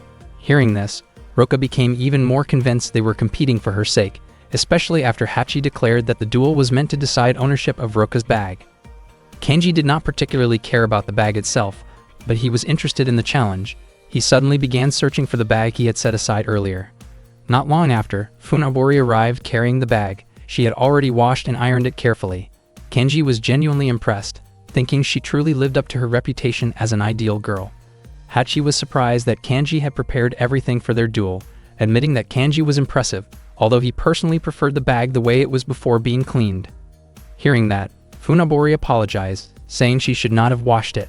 Kenji quickly reassured her that she had done nothing wrong. The two prepared to begin their duel, but Roka suddenly looked upset because they had discussed competing over her belongings without involving her. She insisted on joining the duel as well. Feeling disturbed by the commotion, Minami left for the teacher's office. Sakura also left, saying she wanted to head to the pool, and Chidose even attempted to climb out the window before being stopped. Eventually, Chidose and Funaburi joined in and knelt in front of Roka. Roka asked what game they were going to play. Hachi argued that the duel would lose its meaning if Roka participated since the match was supposed to determine ownership of her bag. Kenji, however, did not mind at all. He actually wanted to compete against Roka directly. Everyone knew Roka was considered the strongest person at school, and since Kenji would never settle things through physical confrontation with a girl, a game duel felt like the perfect way to challenge her. Kenji confidently believed he would win the bag, while Roka was equally certain she would take it back. Chidose suggested turning the match into an open tournament instead, though Kenji initially objected. Chidose teased him, suggesting he was afraid because his chances of winning would shrink with more competitors. She implied he simply did not want to lose, which provoked Kenji into agreeing. Roka stated calmly that defeating one opponent or 100 made no difference to her. Hachi realized that the more participants joined, the smaller his chance of facing Roka directly would become, and he declared that he would defeat anyone who stood in his way except her. Unexpectedly, Takao suddenly appeared and announced that she wanted to join the tournament as well. The next day, Tsutsumi and Chidose acted as hosts for the tournament. Chidose encouraged everyone to give their absolute best during the competition. It turned out there were 48 participants, which surprised Kenji because the number felt excessive. Tsutsumi began introducing the contestants one by one. First was Paitra, representing Morami, the ramen shop owner. Next came Fujiseki, a man said to live his life on 50-50 chances. Then there was Moro from the orchestra of 14 villains, who had come seeking redemption for his friends. Akasaka appeared without any nickname, followed by Mainahama, known for living in a house filled with numerous cats and dogs. Ori represented the 24 nocturnal bald group. Tanjin claimed to be bald himself, and Fukako and Yokoshima, nicknamed Littlefoot, were introduced among several other participants. Finally, the last 4 contestants were the tournament organizers themselves: Hachi, known for a smile that easily charmed girls; Roka, the secret boss; Kenji from the recently popular Kazama gang; and Takao, the game development club president. At that moment, Takao stood silently. Earlier, Kenji had admitted that he did not actually want Roka's bag very much, which embarrassed Takao because she had openly said she wanted it. Tsutsumi was confused when she noticed Takao starting to cry. Shidose speculated that Takao might be dealing with something that had dampened her spirit. She then made blunt observations about Takao's confident appearance and presence, though her comments clearly came from frustration rather than admiration. Both Chidose and Tsutsumi insisted they were not jealous of her at all. Takao quickly pulled up her zipper, struggling for a moment before finally managing to close it. Everyone cheered when she succeeded in zipping up her jacket. Shidose could hardly believe how unexpectedly chaotic the day had turned out and secretly wished the event would end soon. Takao then asked for Kenji's opinion, but Kenji thought it would actually be better if she loosened the zipper again. Takao immediately called him inappropriate. Kenji explained that he only said that because he was worried about her comfort, and hearing that made Takao's face turn bright red. Kenji then scolded Tsutsumi, who had been dragging things out with lengthy explanations. Tsutsumi announced that the grand prize of the tournament was Roka's pouch. Everyone fell silent in confusion upon hearing it. Shidose clarified that the pouch was not ordinary because it had been carefully washed and ironed by Funaburi. Once the participants heard that, they burst into excited cheers. Even Kenji was surprised that so many people were interested in the prize. Nakasu and Kawabata from the Bald Nocturnal group were also eager to participate. Kenji urged everyone to start the tournament immediately. The tournament finally began. Tsutsumi picked a rolled piece of paper containing the name of the first game, which would eliminate weaker participants. Unexpectedly, the words written on the paper sounded embarrassing when read aloud, causing her face to flush with embarrassment. Shidose quickly explained that the phrase was simply an abbreviation describing a pushing game involving boxing motions, kicking, stepping, and shoving techniques. The objective of the game was to force opponents out of the ring. Tsutsumi blew her whistle to signal the start, and anyone who remained inside the ring would advance to the next round. The participants immediately began pushing against one another to knock their opponents out. Roka focused on avoiding the chaos, while Hachi tried to move away from someone who suddenly bumped into him. Moro showed impressive strength as he pushed back several opponents at once. Moromi then asked whether Moro believed he could defeat him. Moro felt confident, but Moromi jokingly hinted that Moro might not receive his usual generous serving of chashu pork at the shop if he continued. Hearing that playful threat, Moro decided to step out of the ring on his own. Moromi later made another humorous remark about thinner slices of chashu when Ohori collided with him.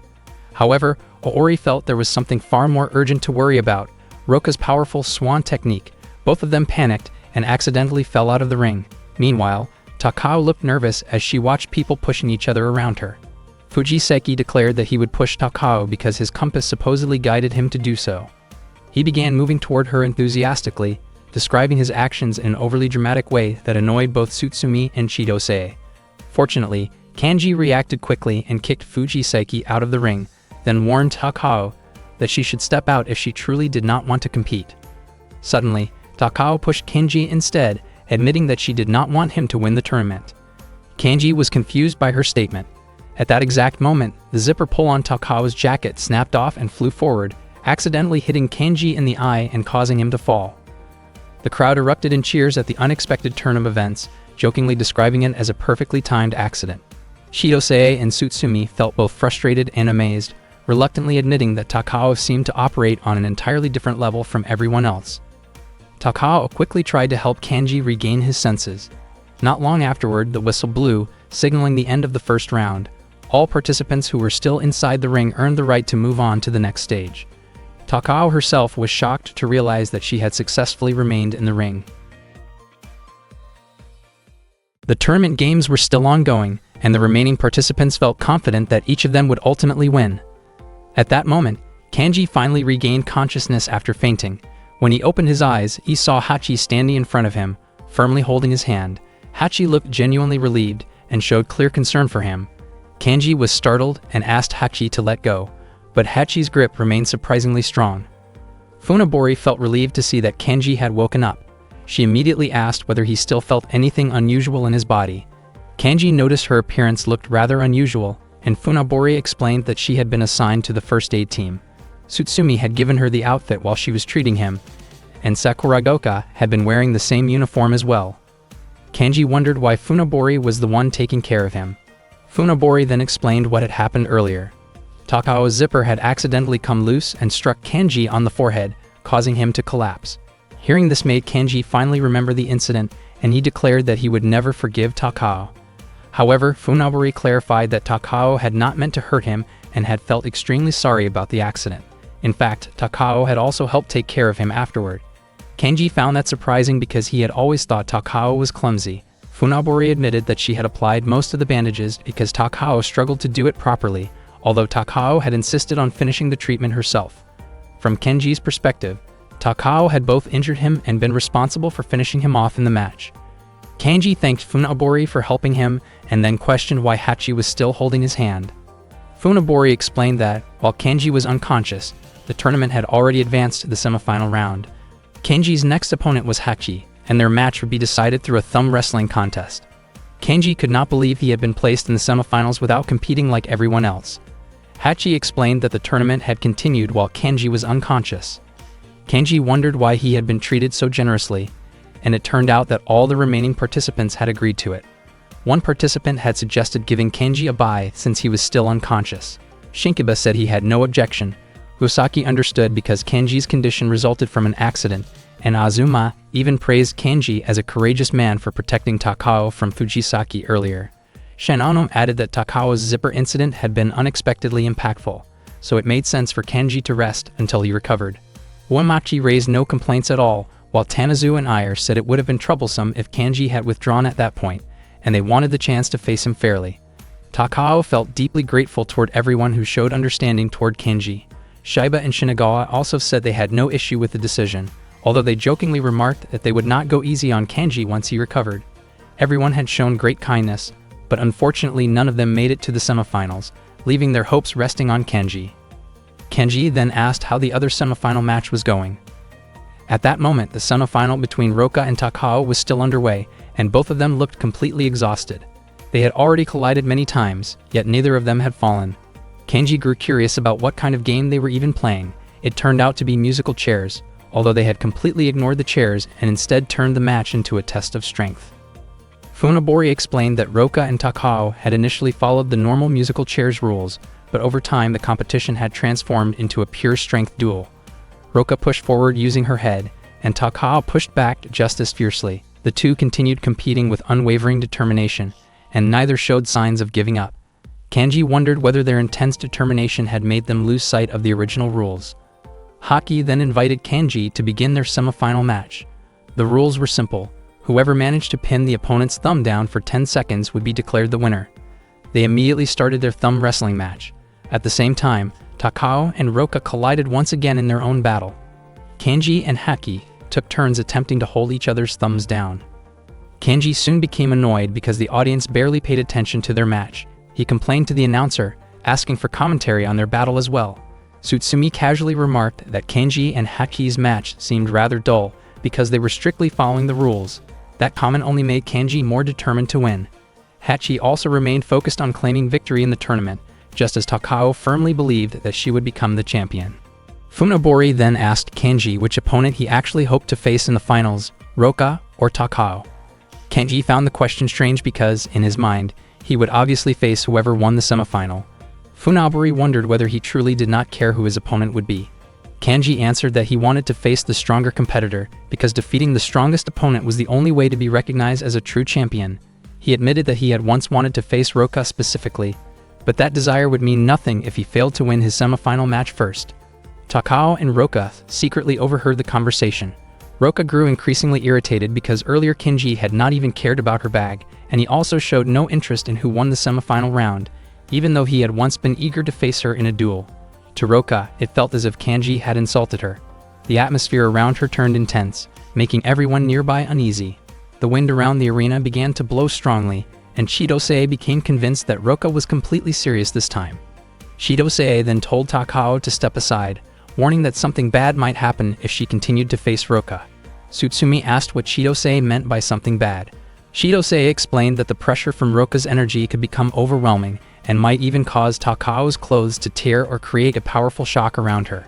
Unfortunately, Takao insisted on facing Roka because she refused to lose to her in that match. She braced herself, ready to endure whatever impact might come from Roka's charge. Roka ran straight toward Takao, but unexpectedly, she aimed for a chair near Takao instead and quickly sat down on it. Everyone was shocked and accused Roka of cheating, even though that move was actually the correct way to win their semifinal match.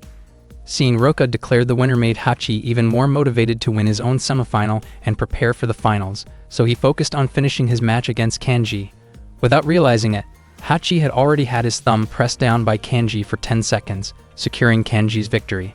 Tsutsumi complained that Kanji's win felt unfair because he acted while Hachi's attention was elsewhere. As a result, both finalists advanced in rather questionable ways. Tsutsumi then picked a paper roll to determine the game for the final round, and the selected game turned out to be the King's Game, even though only 2 contestants remained. At that moment, both Roka and Kanji looked extremely excited to settle the final match. That afternoon, an alumnus father from Fuju High School walked with his young son near the campus. They sensed an intimidating aura coming from the school grounds. The boy guessed that the energy likely came from a female student with an exceptionally high level of power. The father felt deeply moved because his son could sense such strength, which meant the boy had already surpassed him. Meanwhile, the tournament's final round was about to begin. The participants would play the King's Game. In this game, several wooden sticks marked with numbers were prepared, and one stick was labeled as the king. Whoever drew the king became the ruler, while the others became subjects who had to follow the king's commands. However, since only 2 players remained, the rules were modified so that whoever picked the king's stick would immediately be declared the winner. Roka and Kanji both appeared highly determined to win the tournament. Kanji cracked his fingers confidently, while Roka clenched a ball of rice in her hand as if she were gripping an opponent. Yamada, who was responsible for holding the sticks, looked nervous. Kanji reassured him to relax, reminding him that they were only playing the King's Game. He suggested that Yamada crouch slightly so he would not feel pressured, adding that it might also make it easier for the shorter Roka to reach the sticks. Even so, Roka believed that Kanji probably wanted a chance to peek at the contents of the sticks. Chidose then asked Tsutsumi who she thought would win the match. Tsutsumi replied that the outcome would depend purely on luck. At that moment, Tsutsumi noticed Roka accidentally dropping something, which turned out to be an angel silver charm. Roka explained that she had received it as a bonus after buying something the previous day. Their friends realized that Roka truly seemed lucky and began to worry about Kanji. Kanji told everyone not to worry about him, arguing that Roka had already used up her luck the day before, meaning her good fortune must have run out by now. Chidose was surprised at how confidently Kanji turned the situation around. Roka responded that only people who frequently experience bad luck believed in the idea of luck running out, and she felt that such a concept did not apply to her. Kanji did not deny her statement and instead began sharing a story from his life during a New Year celebration. During the New Year holiday, Kanji walked with his younger sister toward a nearby shrine. Along the way, he came across a New Year's gift envelope labeled as a present from a grandfather to his granddaughter, Tama, containing 10,000 yen.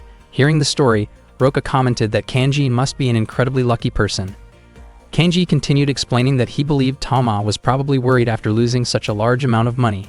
Since he had been with his younger sister at the time, he decided to turn the envelope in to the police. Tsutsumi felt deeply moved and described Kanji as the ideal older brother.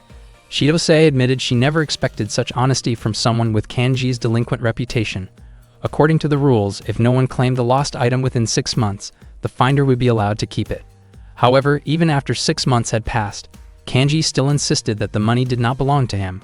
His friends were stunned by his decision. To them, it was almost as if Kanji refused to acknowledge ever finding the money at all. Chidose jokingly remarked that Kanji had already used up his share of luck earlier.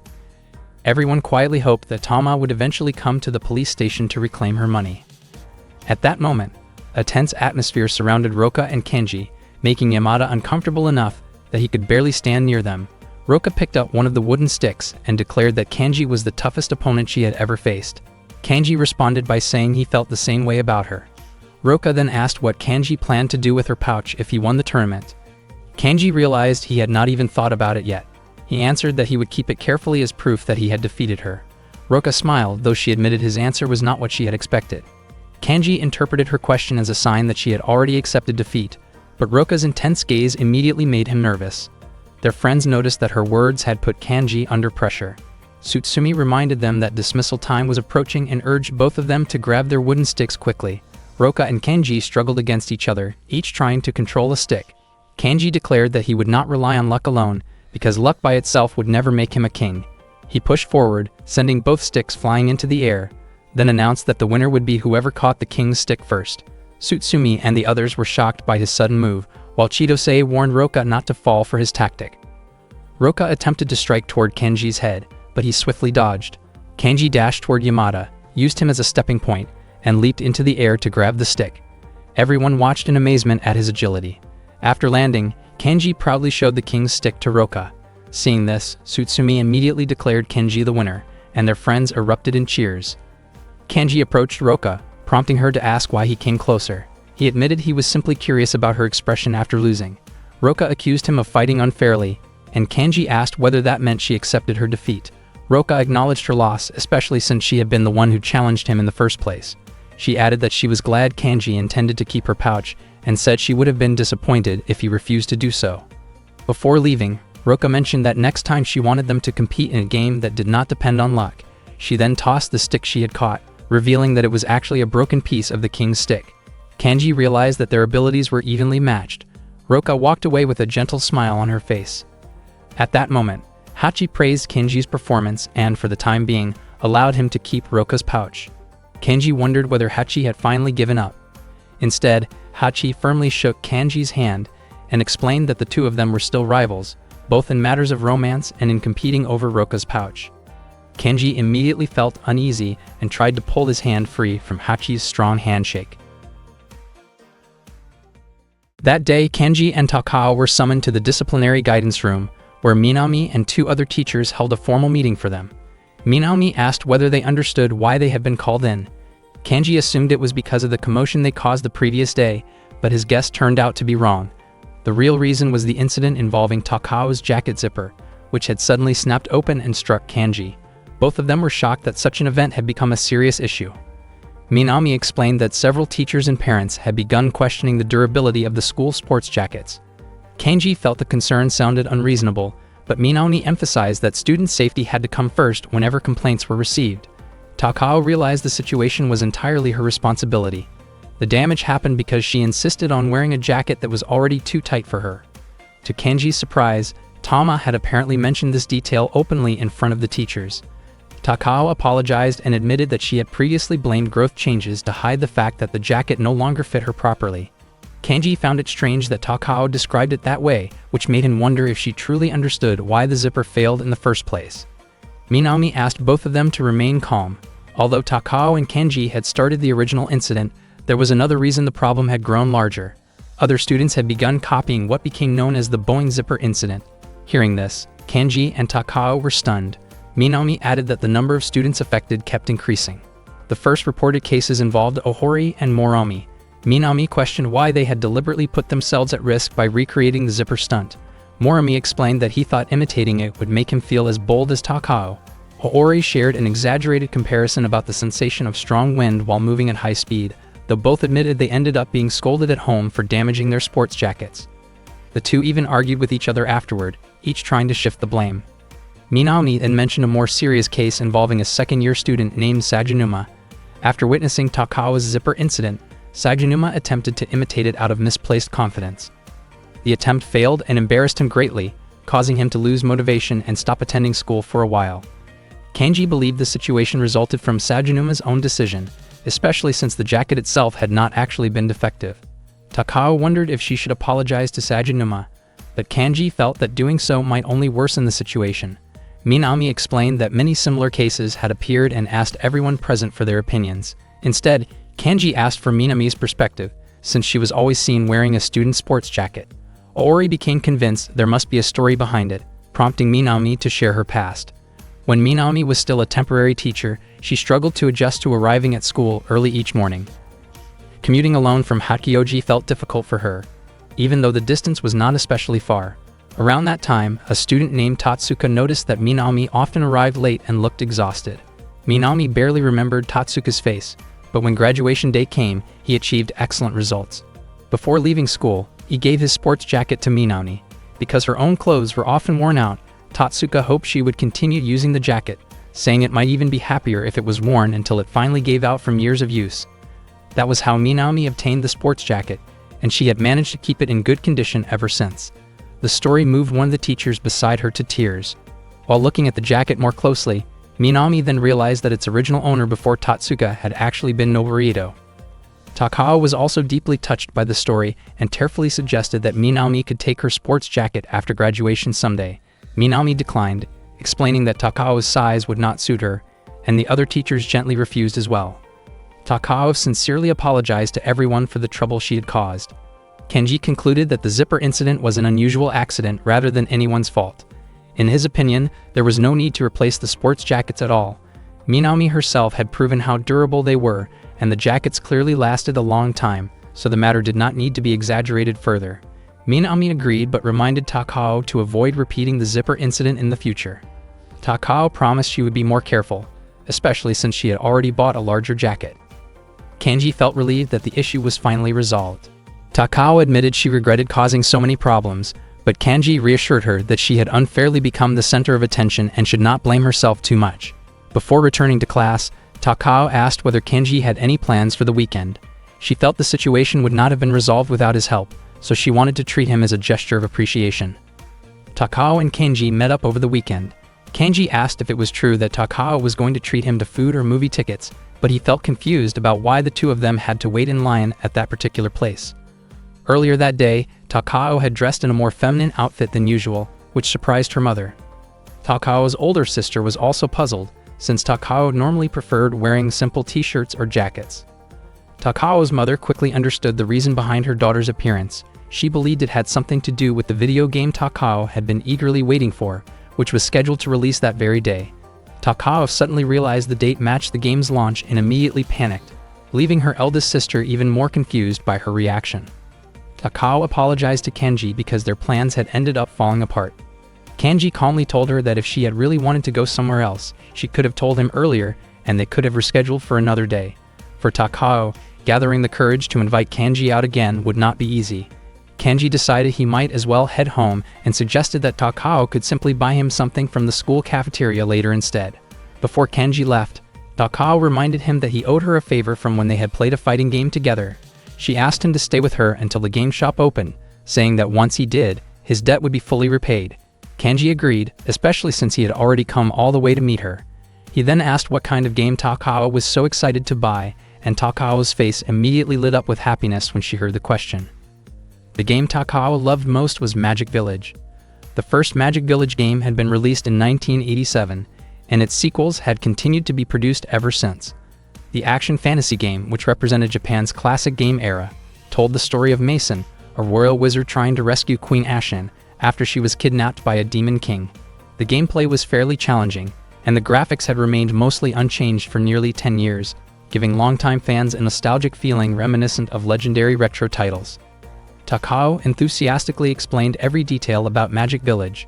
Kenji then realized that Takao was the president of the game development club at school, which made perfect sense considering how passionate she was about games. Takao did not hesitate to share the franchise's history either. The original 1987 release had been a huge success in the gaming industry, and the following titles sold extremely well. However, many of the original staff members were later recruited by other companies, causing the series to lose direction for a while.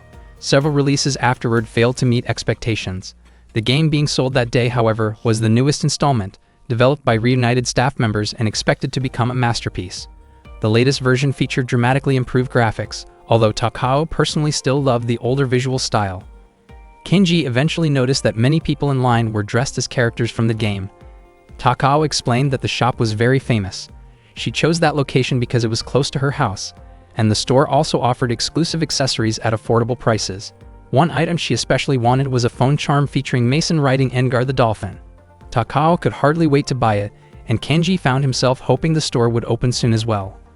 Suddenly, Kenji noticed a tent set up at the very front of the line, which reminded him of someone he knew. Takao mentioned that the same person always set up a tent there, though she had never learned who it was. Kenji found it strange that Takao had never realized the person's identity, but it turned out she usually fell asleep while waiting in line before the shop even opened. As Kenji had suspected, the person inside the tent was Roka. Takao was shocked when she saw her, her face turning red with embarrassment as if she were afraid of being discovered. Takao quickly asked Kenji to hide with her. Kenji wondered why it would matter if Roka saw them together, but Takao worried that Roka might misunderstand the situation. At that moment, Roka began walking toward them, making Takao even more nervous. Takao suggested they borrow a costume from the person standing next to them as a disguise. When Roka approached, she suddenly stopped and sensed that the person wearing a mason costume might actually be Kenji. Kenji changed his voice and insisted she had mistaken him for someone else, but Roka remained certain. She claimed she could recognize Kenji's presence nearby, and no voice change could fool her intuition. With no other choice, Kenji admitted the truth. Roka became deeply moved upon seeing Kenji waiting in line at the game shop while dressed as Mason. Kenji explained that he had worn the costume of his own accord. Meanwhile, Takao hid behind him, believing it was a perfect hiding spot. Although the space felt hot and uncomfortable, she quietly felt apologetic toward the middle-aged man who actually owned the costume. Seeing a half-dressed man standing beside Kenji, Roka concluded that he must be portraying Mason after a battle scene in which the character's cloak had been damaged. The man seemed impressed that Roka understood the concept so quickly. Kenji then asked Roka to return to her place in line. Roka happily admitted that she was glad to meet Kenji there and requested that he demonstrate Mason's fire archer pose before she went back. Kenji looked completely confused. He did not even know what Mason's fire archer move looked like, and he had no intention of performing it. Suddenly, the middle-aged man wearing the Mason costume stood up and invited Kenji to perform Mason's fire archer pose together. Kenji felt confused about why the man suddenly joined in, especially since the Mason robe did not cover the legs. If Kenji stood up, Takao would immediately be exposed. Takao quickly searched for a solution and asked Kenji to stand on the count of 3. Without warning, she started counting and Kenji instantly stood up. His face turned bright red as Takao's chest pressed tightly against his back.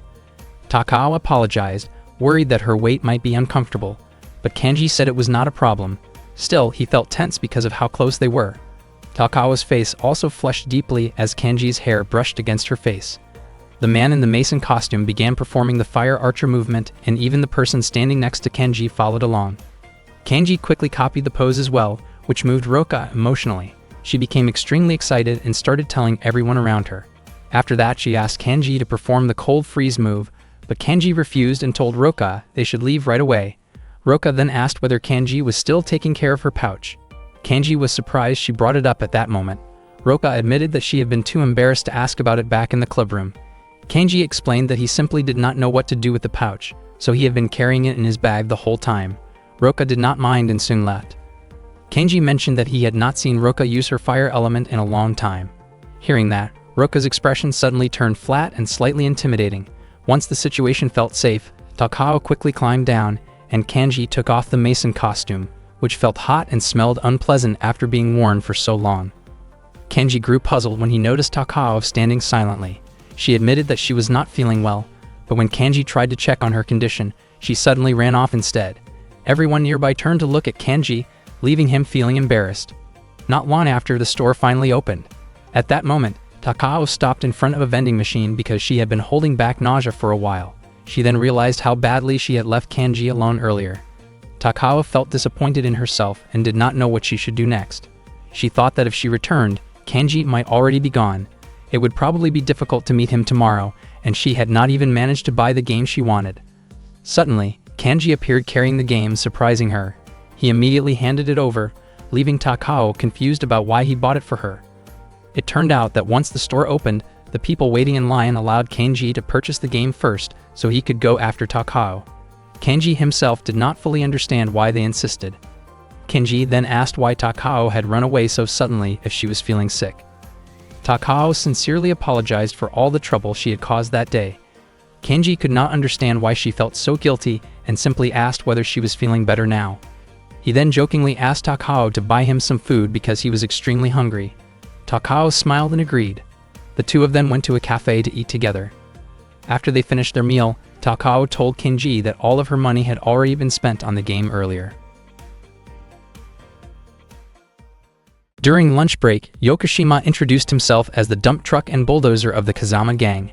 Hiroshi then described himself as someone whose height was above the average Japanese standard, while Ataru introduced himself as the student council vice president and the strategist of the Kazama gang.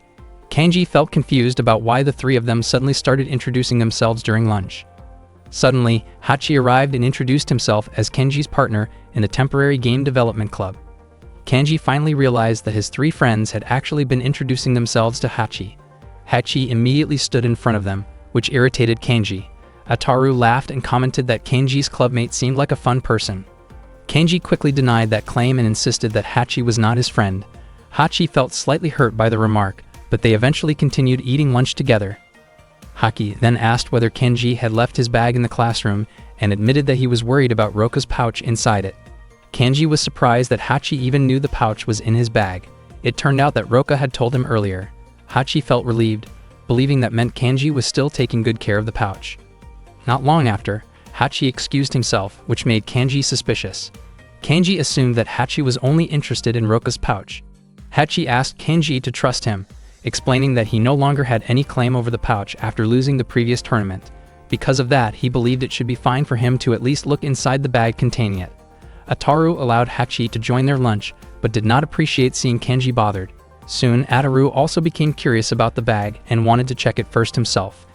Kanji could not believe their behavior. Hiroshi commented that it would probably be impossible for Hachi and Ataru to fit their heads into Kanji's bag because it would feel too cramped. Surprisingly, both of them insisted that the tighter the space felt, the more satisfying it would be. The two immediately rushed toward the classroom to look for Kanji's bag. At that time, Funabori and her friends were enjoying lunch in the classroom. They were startled when Kenji, Hachi, and Ataru suddenly burst in, creating a commotion. Kanji urgently asked Funabori to protect his bag, saying that its fate was now in her hands. Funabori looked tense after hearing that. Hachi and Ataru began competing to grab the bag.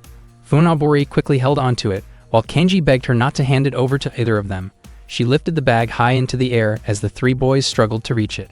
Her face turned red, and she looked close to tears from the pressure of the situation.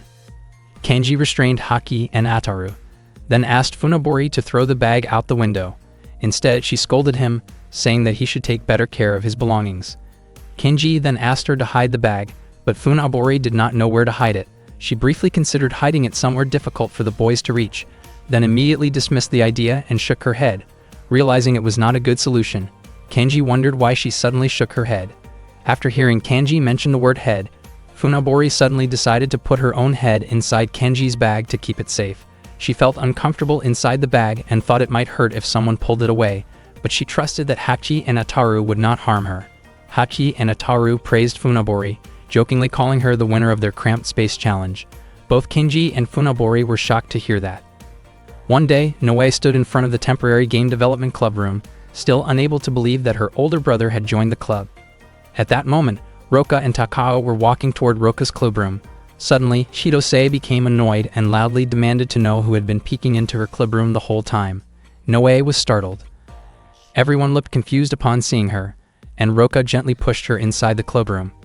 They quickly invited Noe to sit down and offered her tea and snacks. Noe sat politely and enjoyed the tea that had been prepared. Shidose noticed that the girl was a first-year student and felt like she had seen her somewhere before. Noe realized that Chidose was the student council president, just as her classmate Ogawa had said. According to Ogawa, Chidose was an extraordinary person. Noe wondered why Chidose was inside the clubroom. Chidose felt that the girl's hair looked familiar, so she carefully touched it and was surprised to discover that it felt unusually sharp. Roka asked whether Noe was a first-year student because she looked small and adorable. When Roka tried to pat her hair, her hand hurt slightly due to its sharp texture. Sakura even felt chills just from watching the interaction. Sakura mentioned that the girl's hair color seemed to be inherited, and Chidose also noticed that the color matched perfectly. Takao did not understand what they were talking about at all. Roka then placed Takao's hand on the girl's hair, which surprised her immediately. Chidose explained that the girl was Noe. Takao truly had no idea and could hardly believe it, since Kenji had never mentioned anything about this before. Chidose wondered why Takao was getting involved in someone else's personal life, while Noe also asked what kind of relationship Takao had with Kenji. Feeling annoyed, Noe scolded everyone for touching her hair non-stop. She admitted that her messy hair had always made her feel insecure. She found it strange because, compared to her own hair, Sakura's hair actually looked even messier, so technically Sakura could also be mistaken for Noe. Sakura casually brushed her hair and said she would not mind being recognized as Noe. Noe stared in confusion as Sakura calmly fixed her hair and called it bed hair. At that moment, Noe realized that Sakura truly was extraordinary, just like Ogawa had told her. Even though they were both first-year students, Noe began to suspect that the club was a gathering place for unusually talented people, and she found it odd that her older brother had ended up joining such a group. Not long after, Roka asked what Noe liked. Instead, Sakura suddenly wondered if Noe might like kanji. Noe quickly denied it, and, while stumbling over her words, said that she liked ice cream. Hearing that, Roka asked whether Noe's element was ice. Noe had no idea what Roka meant. Sakura became excited and explained that water and ice elements were practically siblings. Noe still could not understand what Sakura was talking about. Sakura then asked whether Noe liked water, Shidose asked whether she liked earth, and Roka asked whether she liked fire. Noe replied that of course she liked all of them, because life would be difficult without water, earth, and fire. Takao then asked whether she liked games. At that point, Noe began to feel uncomfortable in the room and wanted to leave the club as soon as possible. Soon after, Takao's phone rang, and Tsutsumi was calling her. Roka suddenly noticed a keychain featuring Mason the Witch riding a dolphin from the game Witch Village. The item was a limited edition sold only at the virtual game shop Poi and created by the store manager. Roka mentioned that she had waited in line at that shop and asked whether Takao had also been there, since she had even seen Kenji there. Takao immediately grew nervous, worried that everyone might discover the truth. Shidose asked Noe whether Kenji was the type of person who would line up early in the morning at a store. Noe firmly denied it. Roka, however, found that strange because she clearly remembered seeing Kenji there dressed as Mason and even demonstrating a fire archer pose. Noe insisted that there was no way Kenji would ever do something like that.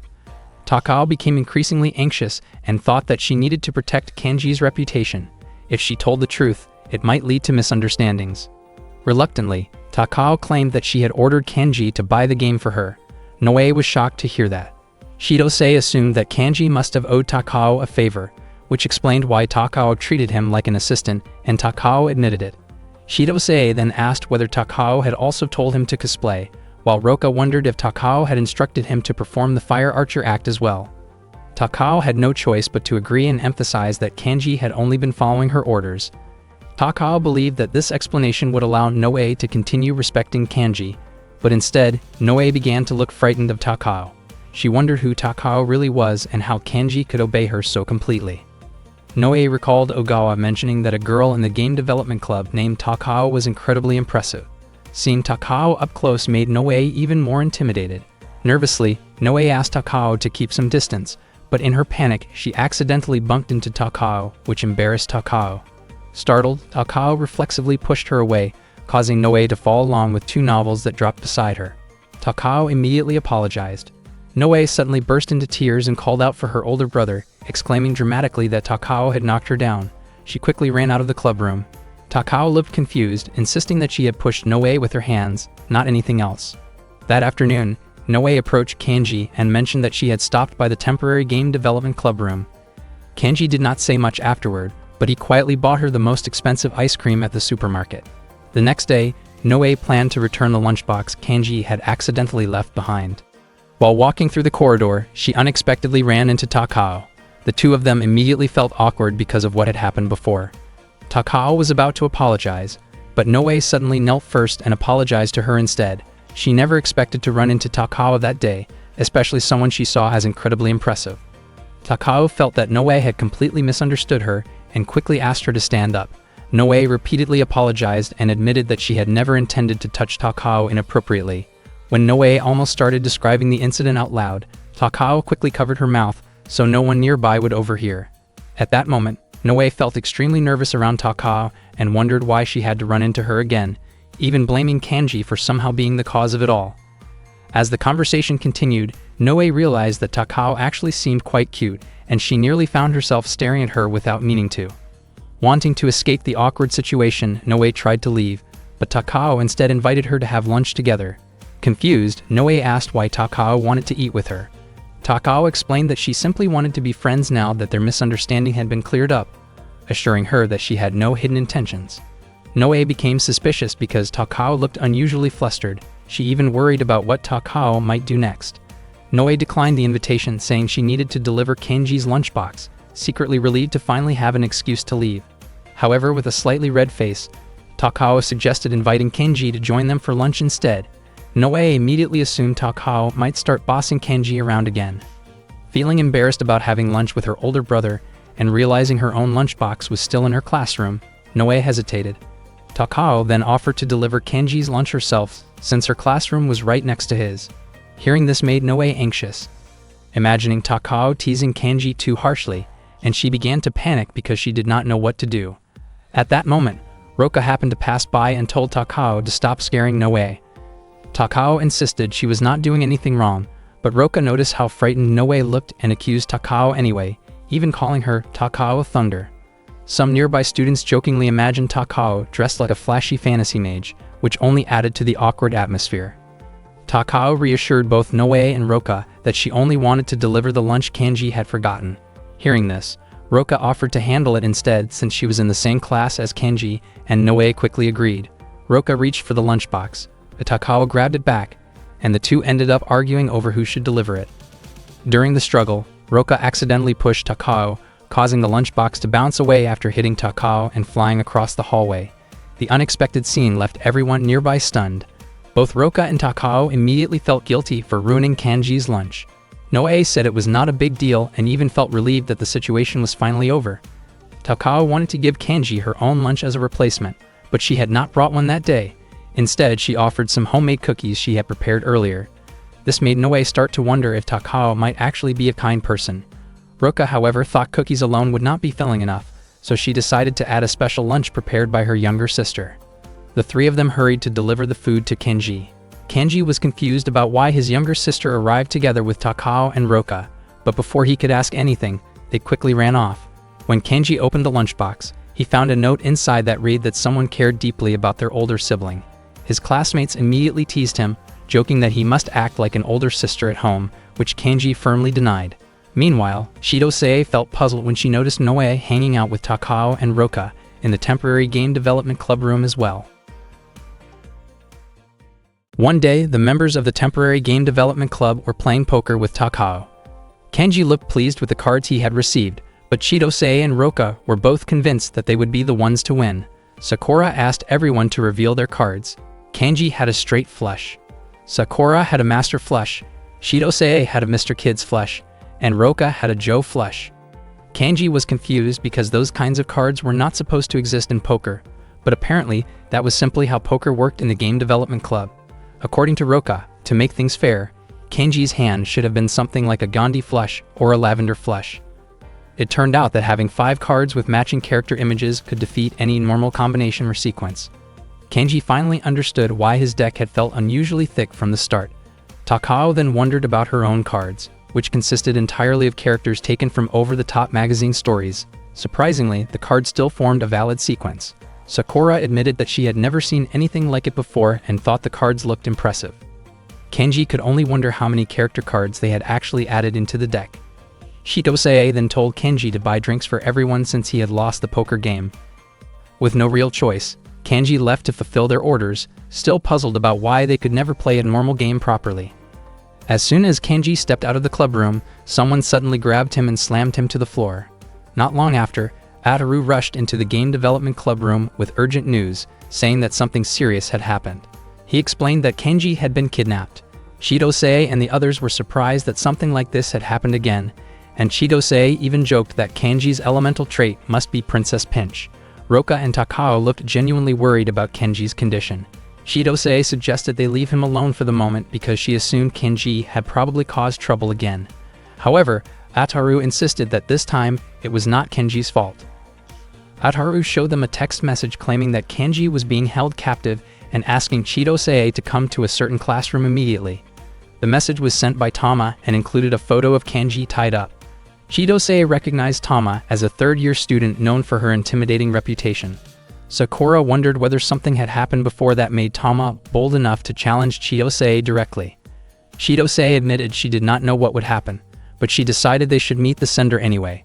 At that moment, Hachi, who had been hiding near a locker, quietly expressed interest in going along. Meanwhile, Tama and her friends were watching over Kenji, who was still unconscious. One of Tama's friends guessed that Tama might have thrown him a little too hard earlier. Tama was known for being fearless with anyone, and Kanji appeared more shocked than physically hurt. When Kanji finally woke up, he angrily demanded to know who they were and why they had attacked him so suddenly. He continued protesting and demanded to be released.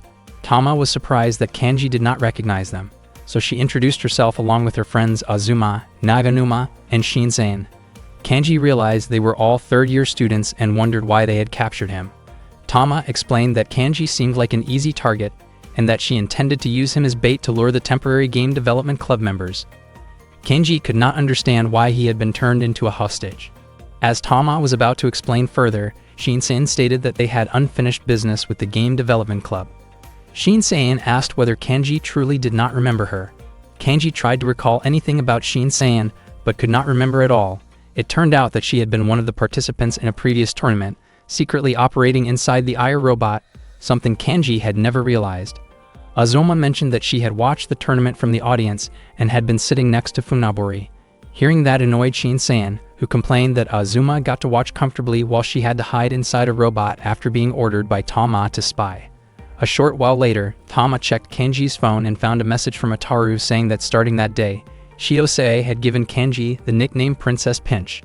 Azuma commented that the nickname sounded cute. With Chidose and the others expected to arrive soon, Shinsen confidently declared that she could face them alone. She immediately left the classroom. Kanji briefly worried about her safety, which confused Shinsen because he was technically her opponent. In Shinsen's view, fighting as a group would only tarnish her pride. She was completely confident in winning because she believed she possessed a secret weapon. Naganuma and Azuma were not entirely sure that Shinsen could win on her own. Kanji wondered why they did not try to stop her. Tama felt even more confused, questioning why Kanji seemed worried about someone who was technically their opponent. According to Tama, Shinsen hated being underestimated by underclassmen. Not long after, they saw Shinsen enter Ire. Seeing this, Tama and the others began to think that Shinsen might actually be able to defeat Shidose and her friends. Meanwhile, Shidose and the others pretended to sweep the hallway so they could quietly make their way to the third-year classrooms without drawing attention. It turned out that the third-year students who strongly disliked Chidose were former members of the student council. Tama had once served as the student council president, Naganuma as vice president, Azuma as treasurer, and Shinsen as secretary. Rumors said that even teachers preferred not to get involved with them. Takao wondered how Chidose had ended up on bad terms with such a group. Chidose explained that things had been that way since they were kids. Roka added that they were not truly enemies.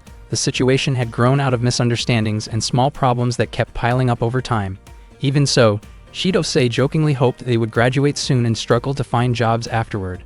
Takao found it strange that Chidose attended the same high school as people she disliked so much, but Chidose simply said she chose Fuju High School because it was the closest one to her home.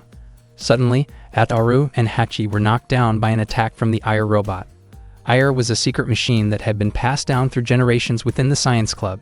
It turned out that Tanazu, the science club president, had secretly cooperated with Tama. Hachi questioned why Tanazu would do such a thing, and Tanazu apologized, admitting that he owed Tama a personal debt. Ire announced that the temporary game development club was already approaching game over. Shidose was certain that the person nicknamed Hook was inside the robot. Hook was actually Shinsen's nickname, which she received after becoming sick during a stage event long ago, with Tama being the first person to call her that. Inside the robot, Shinsen shouted in frustration while Tanazu warned her not to move too much because it could damage the machine. Roka, Chidose, and Sakura prepared to break through. Takao did not understand what they were planning. The three of them combined their strength and repeatedly struck the Ire robot. The impacts made Shinsen, who was inside, feel extremely dizzy. Tanazu grew increasingly worried about Ire's condition. Ataru told him to hand over the remote control if he wanted to save the robot. They struggled over the controller until Tanazu suddenly gathered his strength and secured it. His eyes flickered with determination, showing that he had become completely serious. Tanazu pressed a button on the remote, activating Ire's ultimate special move, a powerful spinning attack. The robot spun rapidly, making Shinsen even more disoriented inside. Shidose told Roka and Sakura that they did not need to defeat Ire, they only needed to get past it. The three of them successfully slipped by, leaving Takao behind. Roka urged Takao to hurry because the spinning motion was dangerous. Takao carefully moved along the wall. Chidose warned her not to stick her chest out while walking like that. In the process, Takao accidentally dropped her phone. When her mason keychain was about to be crushed by ire, she quickly struck the robot with her hand. The hit dented ire and caused it to collapse onto the floor. Inside the robot, Shinsei became overwhelmed and threw up from dizziness. Everyone was shocked, while Tanazu panicked over the condition of his robot. At that moment, Tama and Kanji realized that Shinsei had likely been defeated. Tama prepared to face Chidose and the others, but before that, she thanked Kanji for returning the 10,000 yen to the police. The money turned out to be a precious gift from her grandfather. Kanji finally realized that Tama, whom he had mistaken for a child, was actually his upperclassman. Not long afterward, Chidose and her friends arrived to rescue Princess Pinch. Tama and Chidose locked eyes, and the atmosphere instantly turned tense. They greeted each other and acted as if it had been ages since they last met, even though they had only seen each other the day before in the cafeteria. Tama was still upset because Chidose and Roka had dared to line up in front of her there, something she considered a serious offense.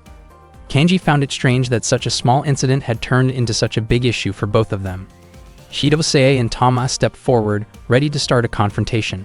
Chidose launched an attack by throwing dirt, but Tama easily dodged it, causing the dirt to fly toward Azuma instead. Roka prepared to use her signature bag-based move, yet Tama skillfully blocked it using her twin ponytails. Everyone watching was amazed by Tama's unexpected ability. Moving quickly, Tama managed to grab Roka and restrain her. Kenji grew curious about who Tama really was. Shinsei then arrived and explained that she had recognized the defensive technique against Roka's bag attack. Ever since Tama had once been hit by that move, she had started tying her hair into twin ponytails every day as a countermeasure. Takao and the others checked on Shinsei, assuming the earlier incident must have been an unpleasant memory for her. Shinsei recalled a flashback from their grade school study tour. During the trip, she had felt sick and started crying. At first, their teacher thought she was experiencing motion sickness, but it turned out Shinsei felt nauseous because Tama had been performing an exaggerated kabuki-style act. When Tama demonstrated it again by dramatically spinning her hair, Shinsei became overwhelmed once more. The teacher immediately told Tama not to perform kabuki in front of Shinsei again. Tama agreed and symbolically sealed the act by tying her hair into twin ponytails. Unexpectedly, that created what Shinsei described as a double kabuki, which made her feel sick again just from seeing it. Because of that experience, Shinsei claimed ownership of the defensive technique against the bag attack. Azuma also remembered the incident and realized how much time had passed since then. Naganuma added that Tama, Shinsei, and Azuma had been childhood friends, though Kanji showed little interest in that detail. Tama clarified that she did not wear her hair that way to look cuter. Previously, she had intentionally left her hair loose. Chidose demanded that Tama release Roka immediately. Tama questioned why she should, since Roka had started the confrontation first, not someone she mockingly referred to with a princess nickname. Kanji quickly asked everyone to stop using that nickname because he disliked it. Tama then revealed the real issue. She had grown fed up with the temporary game development club. After stepping down as student council president, she felt that Chidose had taken advantage of the situation by forming the club. During the school festival, Tama believed Chidose had pushed student council members to work far too hard. Tama did not want people to forget her leadership because of what she saw as Chidose's overbearing actions. For that reason, she intended to use her authority as the former student council president to teach Chidose a lesson. Chidose doubted Tama could actually pull that off. Tama then asked Takao, the official game development club president, for her opinion about the existence of the temporary club. Takao became nervous but admitted that having rivals actually motivated her more. Tama could not understand why Takao was defending them. Kanji stepped in and asked Tama not to drag outsiders into their conflict. He refused to let the club be disbanded for unclear reasons and declared that he and the club members would face Tama directly. Kanji proposed that they settle everything with a game, putting the club's future on the line, but insisted that the temporary game development club members would choose the game themselves. Tama accepted the challenge. Right after that, Chidose kicked Kanji in frustration for making such a huge decision on his own, especially since their club could be dissolved if they lost. From her perspective, Kanji had simply played along with Tama's demands. Kanji, however, did not regret it because he could no longer tolerate Tama's bossy attitude. He wondered whether Tama's words had not angered Chidose as well, and Chidose admitted that she was indeed upset. Sakura also disliked Tama's behavior, and Hachi promised to do whatever it took to ensure their club would be recognized. Roka asked her friends to bring a chaotic sci-fi themed fighting game magazine from the clubroom, adjusting the request so it remained appropriate for everyone present. Kanji prepared himself for the upcoming match, and the rising determination on both sides made the situation feel even more intense. Tama found it surprising that Kanji could actually look cool under pressure. Roka thought that Kanji could appear impressive when he tried, even if people still teased him with that unwanted nickname. Tama agreed to the match but suggested limiting each team to 3 or 4 players to keep things fair. During team selection, 5 people volunteered to join Chidosei's side. To balance the numbers, Chidosei reluctantly shoved Haki into a locker so the team would have only 4 members. Tama then asked what game they would play. Chidosei proposed a mud battle game, and Naganuma supported the idea, only to be placed into the locker alongside Hachi moments later. Roka suggested a board game next, but Kanji disagreed and preferred a card game instead. Chidosei rejected that option, and everyone turned to Takao for a final recommendation. Takao was confused, considering she had just been treated as an outsider earlier. Meanwhile, Kanji loudly asked for help to be untied from his restraints. Watching the situation unfold, Tama began to think that defeating them might be easier than she had expected. That day, a match was about to take place between the temporary game development club members and the former student council. Fujisaki volunteered to act as the referee, which made Kanji wonder who Fujisaki actually was. Naganuma explained that Fujisaki was a man who lived on the edge, while Azuma believed he would definitely be a fair referee for the match. According to Fujisaki, ever since Kanji defeated him in the pouch tournament, he had grown closer to achieving what he called 50% perfection. He felt deeply grateful to Kanji, although Kanji had absolutely no idea what Fujisaki was talking about.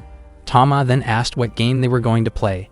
Chidosei and the others asked Takao to choose the game, and she began explaining the rules. Each player would first write a question on their phone. Once the game started, they had to capture an opponent's phone, answer the question stored on it, and send the answer to the referee for verification. If the answer was correct, the owner of that question would be eliminated. If the answer was wrong, the player who answered would receive a penalty. The game would be played 4 versus 4, and the winning team would be the last one remaining.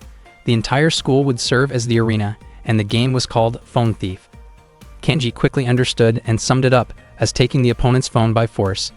The intense atmosphere that followed made Takao uneasy, especially when Kanji mentioned that he enjoyed going all out in competitions. Takao clarified that she had only imagined a simple chase game and hoped no one would do anything dangerous. Kanji and Chidosei reassured her that they would keep things safe. Fujisaki then asked both teams to prepare and spread out across the school grounds, announcing that the game would begin in 10 minutes. Before the start, Chidosei declared that if the third-year students won, the game development club would be disbanded. She then asked what would happen if her team won instead. Tama offered a prize of 10,000 yen. Kanji was surprised because the money was a precious gift from Tama's grandfather, but Tama casually replied that money was still just money. Chidosei, Roka, and Sakura immediately became excited about the reward. Kanji found their reaction strange since their club's future was at stake, but for Chidosei, the greatest reward would be seeing the former student council members' expressions when they lost. The game soon began, and everyone scattered across the campus. Chidosei prepared to face Tama, saying she intended to make the game truly exciting. Before leaving, she asked Kanji to take care of Roka. Suddenly, Roka's body weakened, and Chidosei worried that Roka had not fully recovered yet, so she planned to buy some time. Kanji did not understand what Chidosei meant at first. Sakura then explained that when Tama hugged Roka earlier for an unusually long time, it had actually been part of a strategy to weaken Chidosei's team. That was why Chidosei wanted Kanji to stay with Roka and take her to the student infirmary. Kanji questioned why he had to do it, but Chidosei said she had something important to handle because she needed to stop Tama herself. Tama looked delighted when she realized Chidosei was staying behind. Roka briefly worried about Chidosei, but Chidosei told her not to ruin the fun. Roka agreed and urged Kanji to leave quickly with her. Meanwhile, Chidosei and Tama exchanged sharp remarks as they prepared to face each other. Sakura commented that she, Roka, and Kanji felt like supporting characters, but Roka believed they were actually the ones who would carry out an important role in the match. Kanji worried that Roka might not be able to handle it in her condition. Roka began suggesting different ways Kanji could carry her, including a piggyback ride, lifting her in his arms, or carrying her in a princess carry.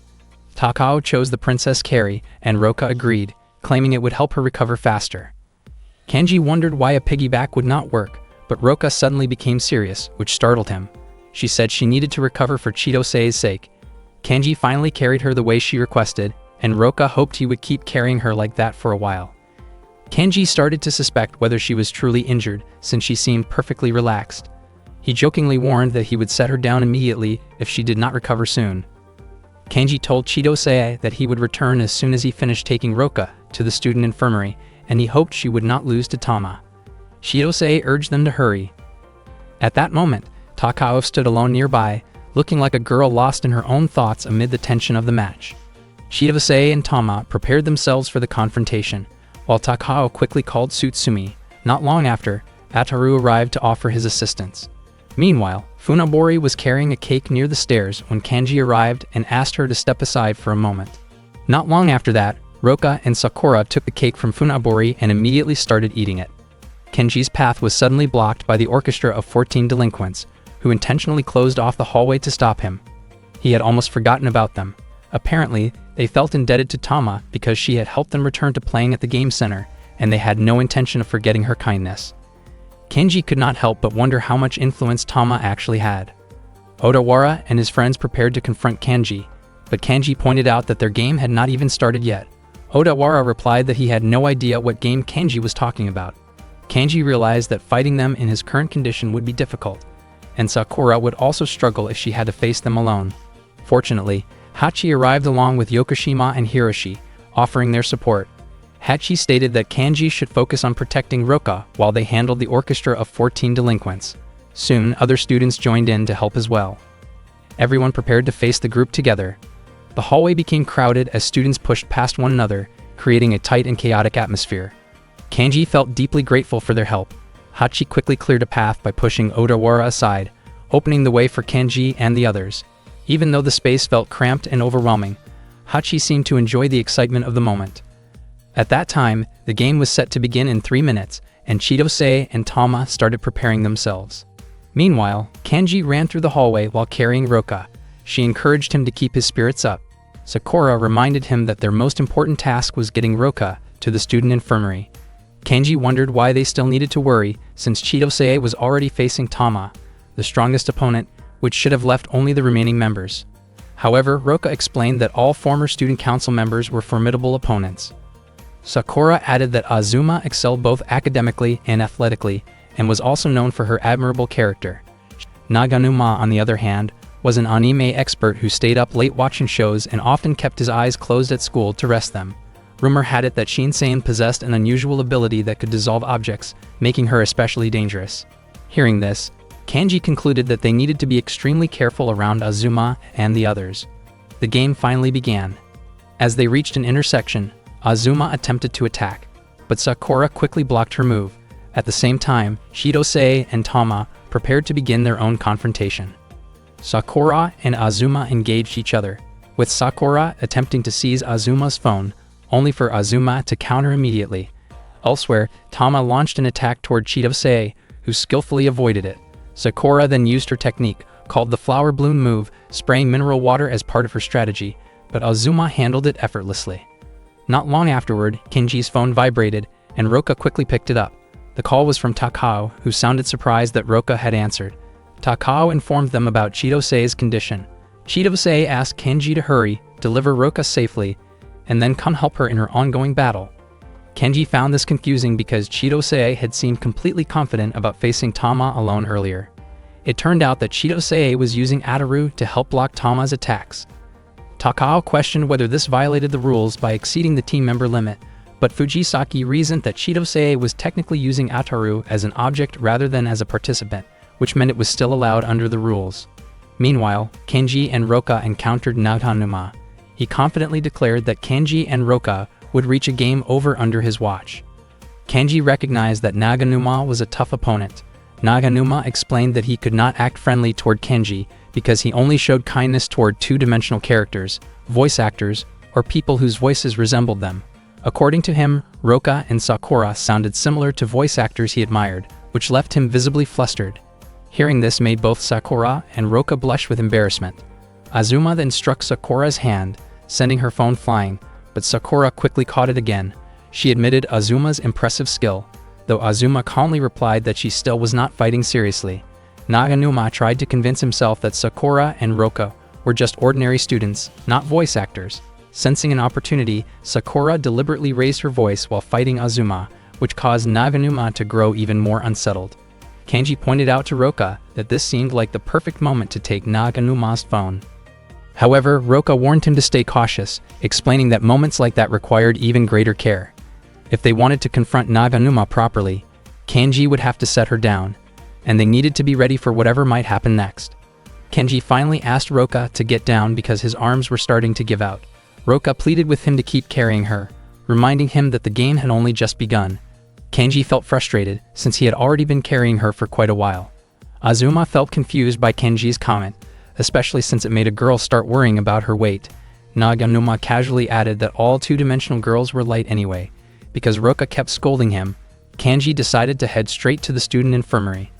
Naganuma wondered why Kanji would leave his underclassmen behind like that, thinking it gave him the perfect chance to face Kanji together with Azuma. Sakura simply smiled and gently asked Naganuma not to cause trouble. Hearing that made Naganuma unexpectedly moved, and he immediately chased after Kanji. Naganuma steeled himself, determined to defeat Kanji for the sake of the voice actress he admired so much. However, the moment he heard Roka's voice, he became emotional instead. Kanji commented that although Naganuma looked ordinary, he was incredibly annoying to deal with. At the same time, Sakura and Azuma were fighting their way closer toward them. Roka told Kanji to leave her behind because she had already recovered. Kanji doubted her claim since she was still trembling. Roka then asked Kanji to hug her so she could fully recover, which left him completely confused. She explained that it was a secret known only among girls and urged him to do it quickly. Even so, Roka soon told Kanji to go, yet he still hesitated because he did not want to leave her alone. Meanwhile, Naganuma continued approaching them. Roka believed that since her voice resembled the voice actress Naganuma admired, he would not seriously fight her.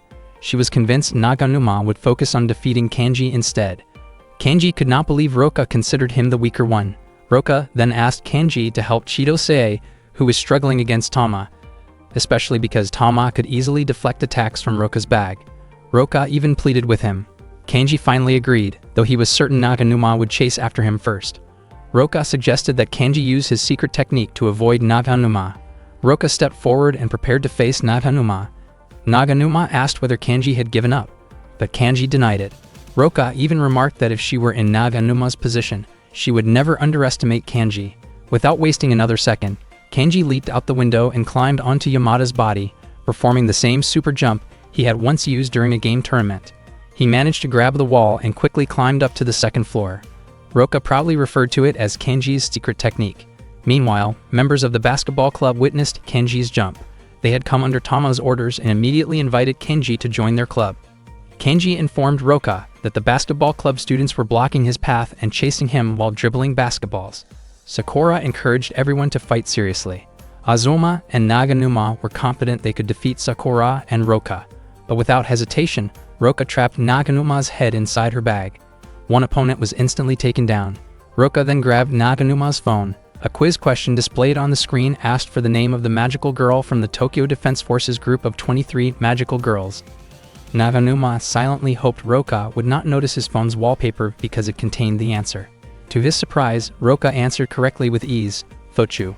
With that, Naganuma was declared defeated in the game. Now only Azuma remained against Roka and Sakura. Azuma wondered whether it was really okay to let Kanji go alone, but Roka believed Kanji was definitely planning something. At that moment, Takao received a call from Kanji and looked noticeably nervous while answering. Kanji immediately asked about Chidose's condition. Takao explained that Chidose was in serious trouble. Kanji asked her to turn on the speaker. He said he already knew about the long-standing rivalry between Chidose and Tama since childhood, and he also knew Chidose had never defeated Tama even once. Kanji apologized, admitting that everything started because of him, and that if he had escaped earlier during the kidnapping incident, the fight might never have happened.